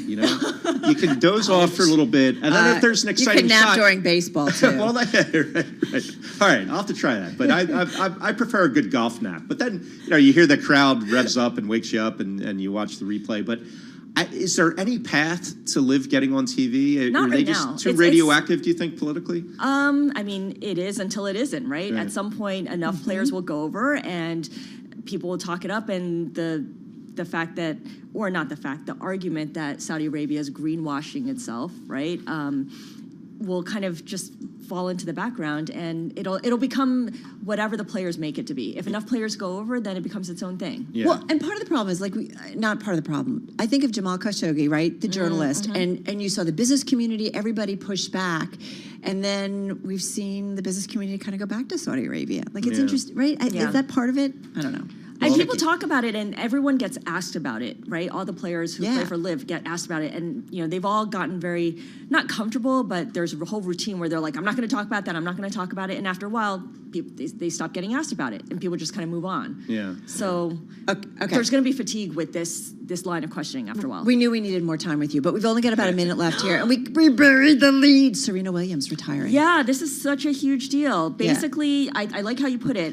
She is basically saying she can't have it all right now. She wants to have a second kid, and she can't do that while she plays tennis professionally. So she's going to hang up her tennis sneakers and really focus on expanding her family. That, right? Because she's been such for women, for professional sports, just incredible. She's the iconic. highest earning female athlete. I mean, forget tennis player, female athlete. And she is a force to be reckoned with, a 23-time Grand Slam champion. And she basically says, I don't think it's fair. If I were a guy, I wouldn't be saying this, writing this, because I'd be out there playing and winning while my wife was doing the physical labor of expanding our family. And she actually drew a comparison to Tom Brady. Yeah, I would read the story. I did not know that she was married to the co-founder of Reddit, Alex Ohanian. Yeah. Come on, Alex, time for you to step up. And he has been stepping up. He's been a big advocate for paid paternity leave. Yeah. But this doesn't change the fact that she had a really difficult pregnancy, and she suffered from postpartum depression, and it was really horrible for her, the whole thing of getting back on her feet after her pregnancy. So she doesn't want to go through that again. Check your biology books, because as long as I know, men still can't have women. I mean, what? No. Men can't have babies, but you're right. In many cases, men can't have women either. But my... I don't have any comment on any of this. Oh my God, Friday can't come too soon. We love you, Scarlett Fu. Check out the Business of Sports podcast every Monday and Wednesday and Thursday. All right, World of Nat with Nancy Lyons. Take it away. Thanks, Carol. Former President Donald Trump says he is not answering questions by the New York Attorney General and instead is invoking his Fifth Amendment right against self-incrimination. Trump is being deposed today in a probe involving the value of his real estate holdings. He claims he and his company are, quote, attacked from all sides. The deposition was delayed a month because of the death of his former wife, Ivana Trump. Anything he says during the deposition can be used against him in a criminal case. This midterm election season could be an expensive one with control of Congress at stake. We get more from Bloomberg's Nathan Hager. A Washington area advertising industry observer, Ad Impact, says political ad spending in this two-year election cycle is on track to reach close to $9.7 billion. The Wall Street Journal reports that's more than double the last midterm election in 2018 and even more than the $9 billion spent in the presidential election year of 2020. Ad Impact credits easy access to online fundraising and an increasingly polarized electorate for the surge. The firm's report says it no longer takes a presidential ticket to push a political ad cycle near the $10 billion threshold. In Washington, I'm Nathan Hager, Bloomberg Radio. Well, the Justice Department has charged an Iranian national, who is a member of Iran's Islamic Revolutionary Guard, with plotting the murder of former U.S. National Security Advisor John Bolton. Officials say the plot was likely in retaliation for the January 2020 killing of a high-ranking commander of Iran's armed forces. Global news 24 hours a day, on air and on Bloomberg Quick Take, powered by more than 2,700 journalists and analysts in more than 120 countries. All right, Nancy Lyons, thank you so much. Nancy Lyons in our 99.1 newsroom in Washington, D.C. Carol Massar, Mike Regan, he is in for Tim Stanovic on this Wednesday. We're live in our Bloomberg Interactive Brokers studio at Bloomberg headquarters. And yes, just to remind everybody that men cannot have women. I still refuse to comment on this topic. My point is, men can't have babies, only women can physically. And this is something that I think I would certainly argue that is what will continue to hold women back, because they have to take time off, whether it's a week, whether it's 3 months, 6 months, a year, a day.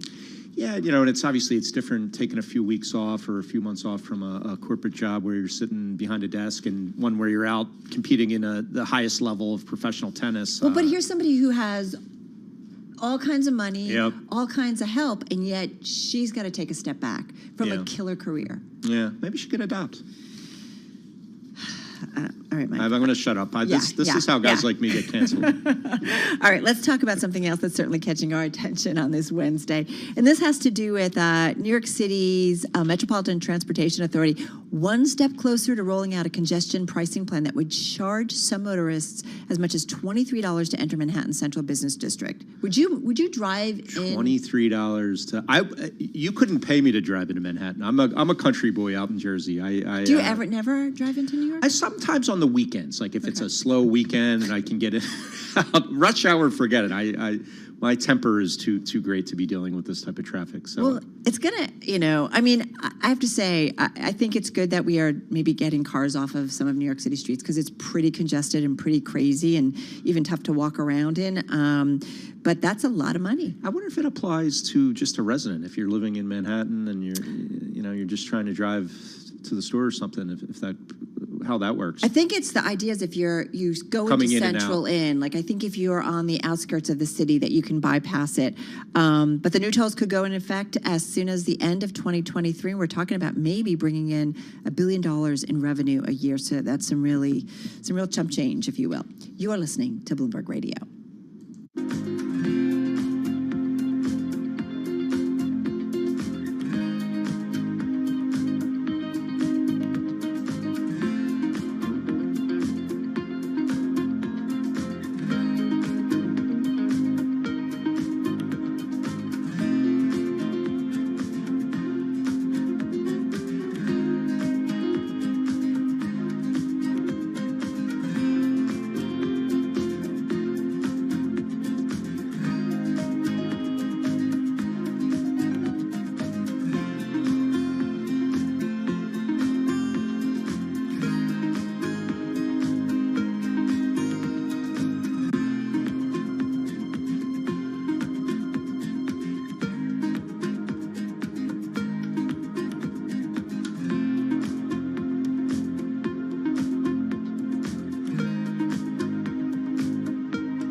Headlines and breaking news 24 hours a day at Bloomberg.com, the Bloomberg Business app, and at Bloomberg Quick Take. This is a Bloomberg Business Flash.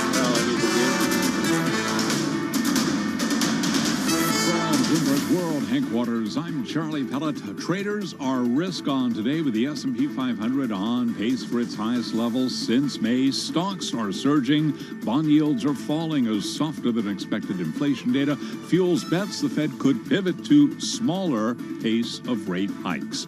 S&P right now up 76. We're holding close to session highs. That is a gain of 1.9%. The Dow right now up 449, up 1.4%. The NASDAQ Composite Index up 327 for NASDAQ. That is a gain of 2.6%. NASDAQ 100 Index up 2.5%. 10-year yield 2.78%. The 2-year yield 3.21%. Spot gold down just about 0.2%, $17.90 the ounce, while West Texas Intermediate crude up 1.5% right now, 91.84 a barrel. So again, recapping, a rally underway with the Dow, the S&P, and NASDAQ all higher. S&P right now up 1.9% higher by 76 points. Among the closely watched earnings after the close of trading today will be the Walt Disney Company. Disney shares up now by 3.7%. I'm Charlie Pellet, and that is a Bloomberg Business Flash. All right, Charlie, thank you so much. It's a most read, it's a must read. It's the Bloomberg Big Take today. It's about how Europe's rivers are running dry, disrupting 80 billion in trade routes. It really is a sign of the unfortunate times. For this really important story, we have Bloomberg News oil products reporter Jack Whittles. He is joining us on the phone from London. Jack, good to have you here with Mike Regan and myself. So just lay it out, the story, which you can find on the Bloomberg terminal and at bloomberg.com/bigtape. A lot of information. Tell us what's going on. Right, so it is really hot in Europe. It's been a very hot summer, and as a result, a lot of river levels are extremely low. Probably the most important of them is a river called the Rhine. That's about 800 miles long. It starts in the Swiss Alps. It goes all the way down through Europe to the North Sea, and that is used to ship a lot of really important commodities through the continent. So I'm talking energy, coal, gas, oil, diesel, gasoline, but also stuff like gravel, cement, iron ore, everything. And so when the water level on the Rhine gets really low, the barges that are used to transport all this stuff, they can't take on enough. They can't take on their full loads of these commodities. Because the more you load, the lower you get in the water, and then when the river's really shallow, they'll hit the bottom. So the low water is really choking off the supply of energy and commodities in Europe. Just as there's a war in Ukraine, and we've got problems with Russian gas supply, so it's all a bit of a perfect storm at the moment. Jack, this strikes me as a very difficult problem to solve, save doing a rain dance or something. I don't know how you fix this. So I'm wondering, is there any sort of hope that this problem could be solved, or is it more a matter of, shipping stuff via truck and rail instead? How are people dealing with this? Right. So there aren't many very easy short-term solutions for companies. You're right. You can use rail. You can use road. So Switzerland, for instance, imports some oil products via the Rhine, but it does also get through road and rail and pipeline, I believe. So companies can do that, but it's much more expensive. So that's not always great. The economics are not always going to look very good on that. And the other thing companies can do is they can invest in ships that are specifically designed to go in shallow water. So BASF, the chemicals company, they've invested in a couple of ships to do that. But it's not easy. And with climate change, I personally think it's probably just going to get worse and worse, to be honest. Well, and that's where I want to go, because this wouldn't be happening. Is it fair for me to make this jump if it wasn't for climate change? Right. The Rhine is fed by a combination of rain and melting glaciers, and the more the lower and lower the glaciers get, then the less they can feed the Rhine. I'm not a climate scientist, so I'm not going to try and say this specific event was pinned down to climate change, but in general, that's the way it's going, and I can only see it getting worse, really. Right, those alpine glaciers, right? They feed into all of this, and we know kind of to some extent maybe some of that's going away. Yeah, but they're getting smaller. Yeah, they're getting smaller and smaller. Yeah. Yeah, Jack, I'm wondering where we should look for this crisis to sort of have the most potential damage. Is it a matter of, BMW, Mercedes not being able to produce cars at some point because they can't get supplies? Or there's something more acute, like electricity going off in Germany? Where will this really start to cause the most problems? Well, as an energy reporter, I'm convinced it is in the energy world, the latter of what you were saying. So, Switzerland, for instance, it's already said it's releasing oil from its strategic reserves. Austria and Hungary, which are in that sort of general neck of the woods, they've also said in recent months that they're doing the same. We've had some refinery outages in those areas as well. And so, the diesel market in Europe is already very tight, and we are going to lose, well, in theory, the EU is going to lose supply from Russia in February as well with the EU sanctions. So on oil, it's tight, and then on energy, and then on power as well. Uniper has warned it may have to cut output at 2 key coal-fired power plants in Germany because the company is struggling to get fuel supplies along the Rhine. So getting that coal in to Germany to make the power, just as the gas gets cut off from Russia, that's another sort of more immediate crisis, I would say. Well, and I do think about it, right, with everything going on. I mean, that is such a kind of tight energy situation because of the Russian war in Ukraine. I mean, this is just another thing that exacerbates the situation for Europe overall. And I think of it, interestingly enough, on a day when we've had an inflation print and we've seen energy prices coming off. But for Europe, it's just another thing that adds to some of those inflationary pressures and just access. Yeah, I mean, it's two big topics, right? It's war and climate change, and there's no easy solutions to those sorts of problems for Europe at the moment. It's looking pretty bad. Jack, is this sort of fueling the whole debate about alternative energy in Europe and especially Germany? Are people reconsidering nuclear more aggressively because of this and everything else going on in the world? I strongly imagine so. I was talking to one of my energy contacts recently, and he was saying, he was sort of criticizing Germany's decision actually to shut off its nuclear capacity, saying what a crazy time to do that. And so I think this will certainly spur the argument in general about renewables doing it faster, because nobody in Europe wants to be reliant on fossil fuels, because you're at the mercy of other countries and you're at the mercy of this sort of infrastructure that doesn't always hold up well under climate change. Of course, you also have to wonder if you can't get the water to cool the reactors. There's a whole other issue. That just freaks me out. Embedded in that, too. Jack Whittles, do you feel like in 5 years, 10 years, your job as an oil products reporter, it'll be a different title because we will have moved increasingly out of fossil fuels and just got about 40 seconds left? Yeah, well, I do wonder if I'll be a hydrogen reporter then, to be honest. I feel like that's maybe another big important commodity coming down the line, especially in Europe. Like, oil demand is ultimately on its way out. The demand is in other parts of the world, so here I may well end up as a hydrogen reporter. Yeah. After a year like this, Jack's probably ready to cover entertainment or sports or something. Exactly. Jack Whittles, thank you so much. Really appreciate your time. I know it's a little bit later there in London. Oil products reporter at Bloomberg News joining us on the phone from London. As we mentioned, this is among our most read stories, but more importantly, it's the Bloomberg Big Take, and that's a story that our editorial team has marked as a must-read by all. And be sure to check it out on the Bloomberg terminal, and you can also find it at bloomberg.com/bigtape. Carol Masser, Mike Regan, we're going to check in with our TV colleagues, take another look at those markets today. Yeah, you've got a rally underway in equities. We're off our highs and off our lows, but we're going to talk about some of the key stories shaping the trade on this Wednesday. This is Bloomberg Radio.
to the Close, Bloomberg's comprehensive cross-platform coverage ahead of the U.S. market close starts right now.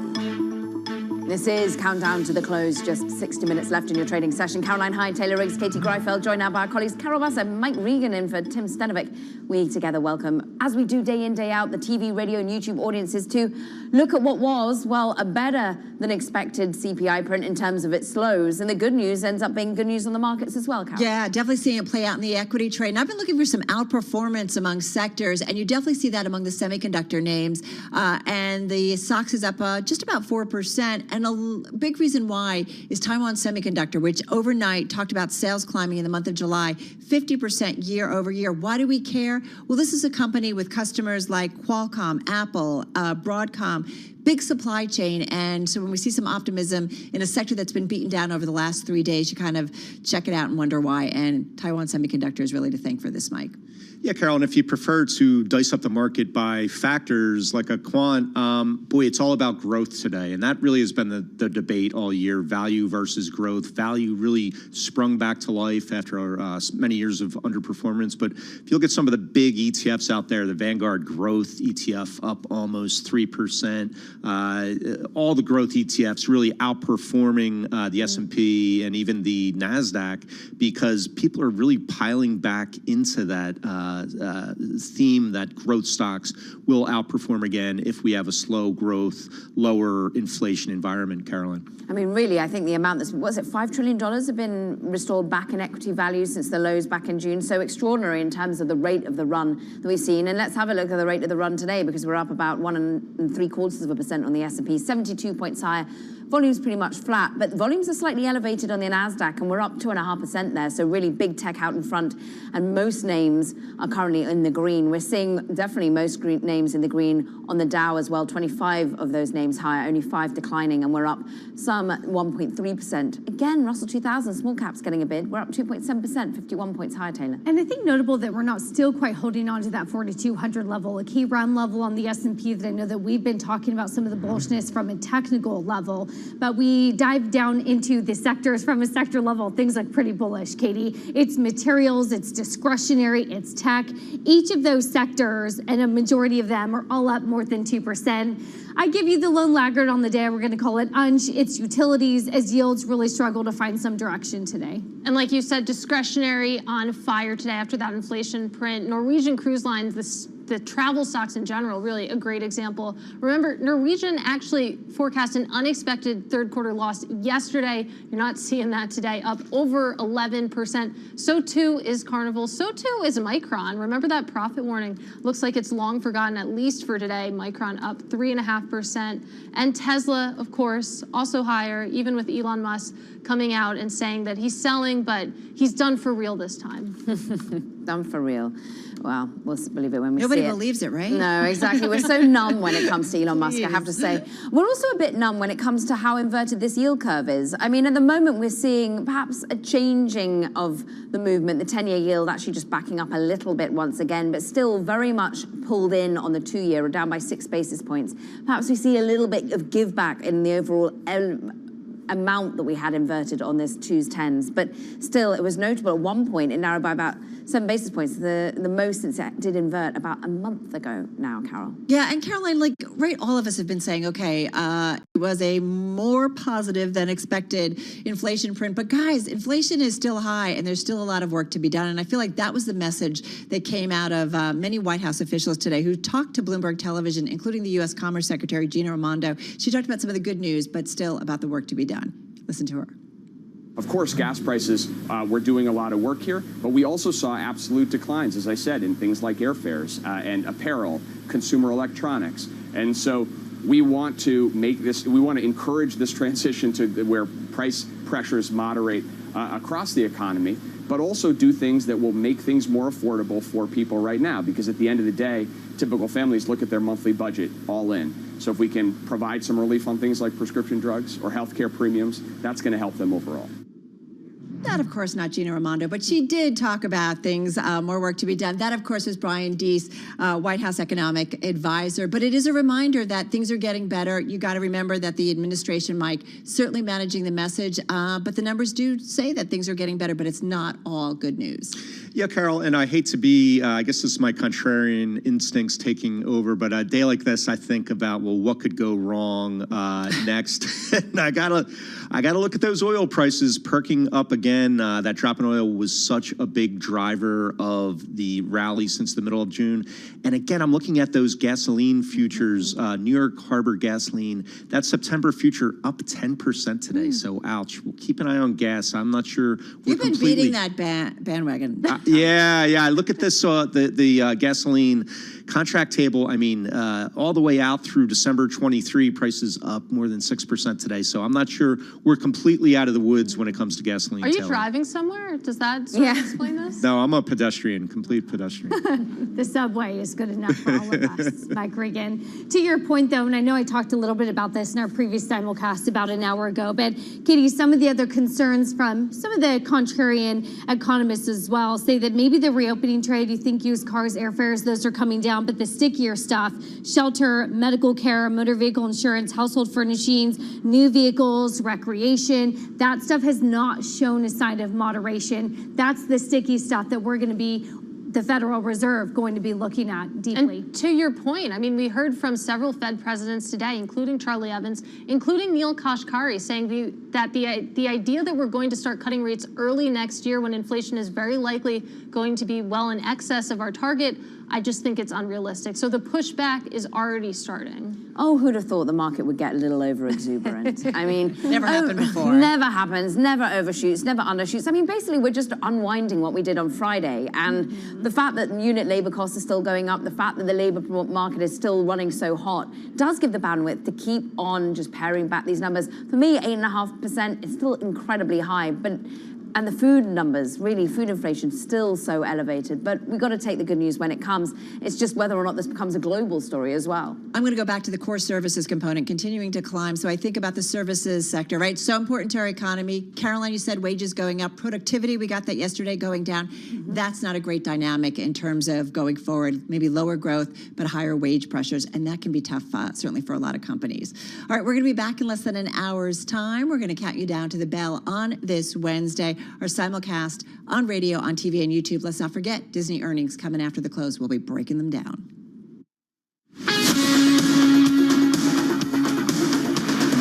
You're listening to Bloomberg Business Week with Carol Massar and Bloomberg Quick Takes Tim Stenovic on Bloomberg Radio. All right, you are listening and watching Bloomberg Business Week on Bloomberg Radio. Carol Massar along with Mike Regan. He is in for Tim Stenovic, who is off today. And again, the big story is, of course, the inflation print, and we'll see what PPI brings with us. Let's not forget, it's a long time before the next Fed meeting, Mike, right? We're going to get another CPI report. We're going to get also core PCE. These are important. We'll look at import prices. There's a lot of things that the Fed looks at, including shelter costs, which we know continue to be high. Yeah, and we do have that Fed meeting in Jackson Hole in August, as usual. For some reason, people aren't expecting much news out of that one, though. But I feel like something you still have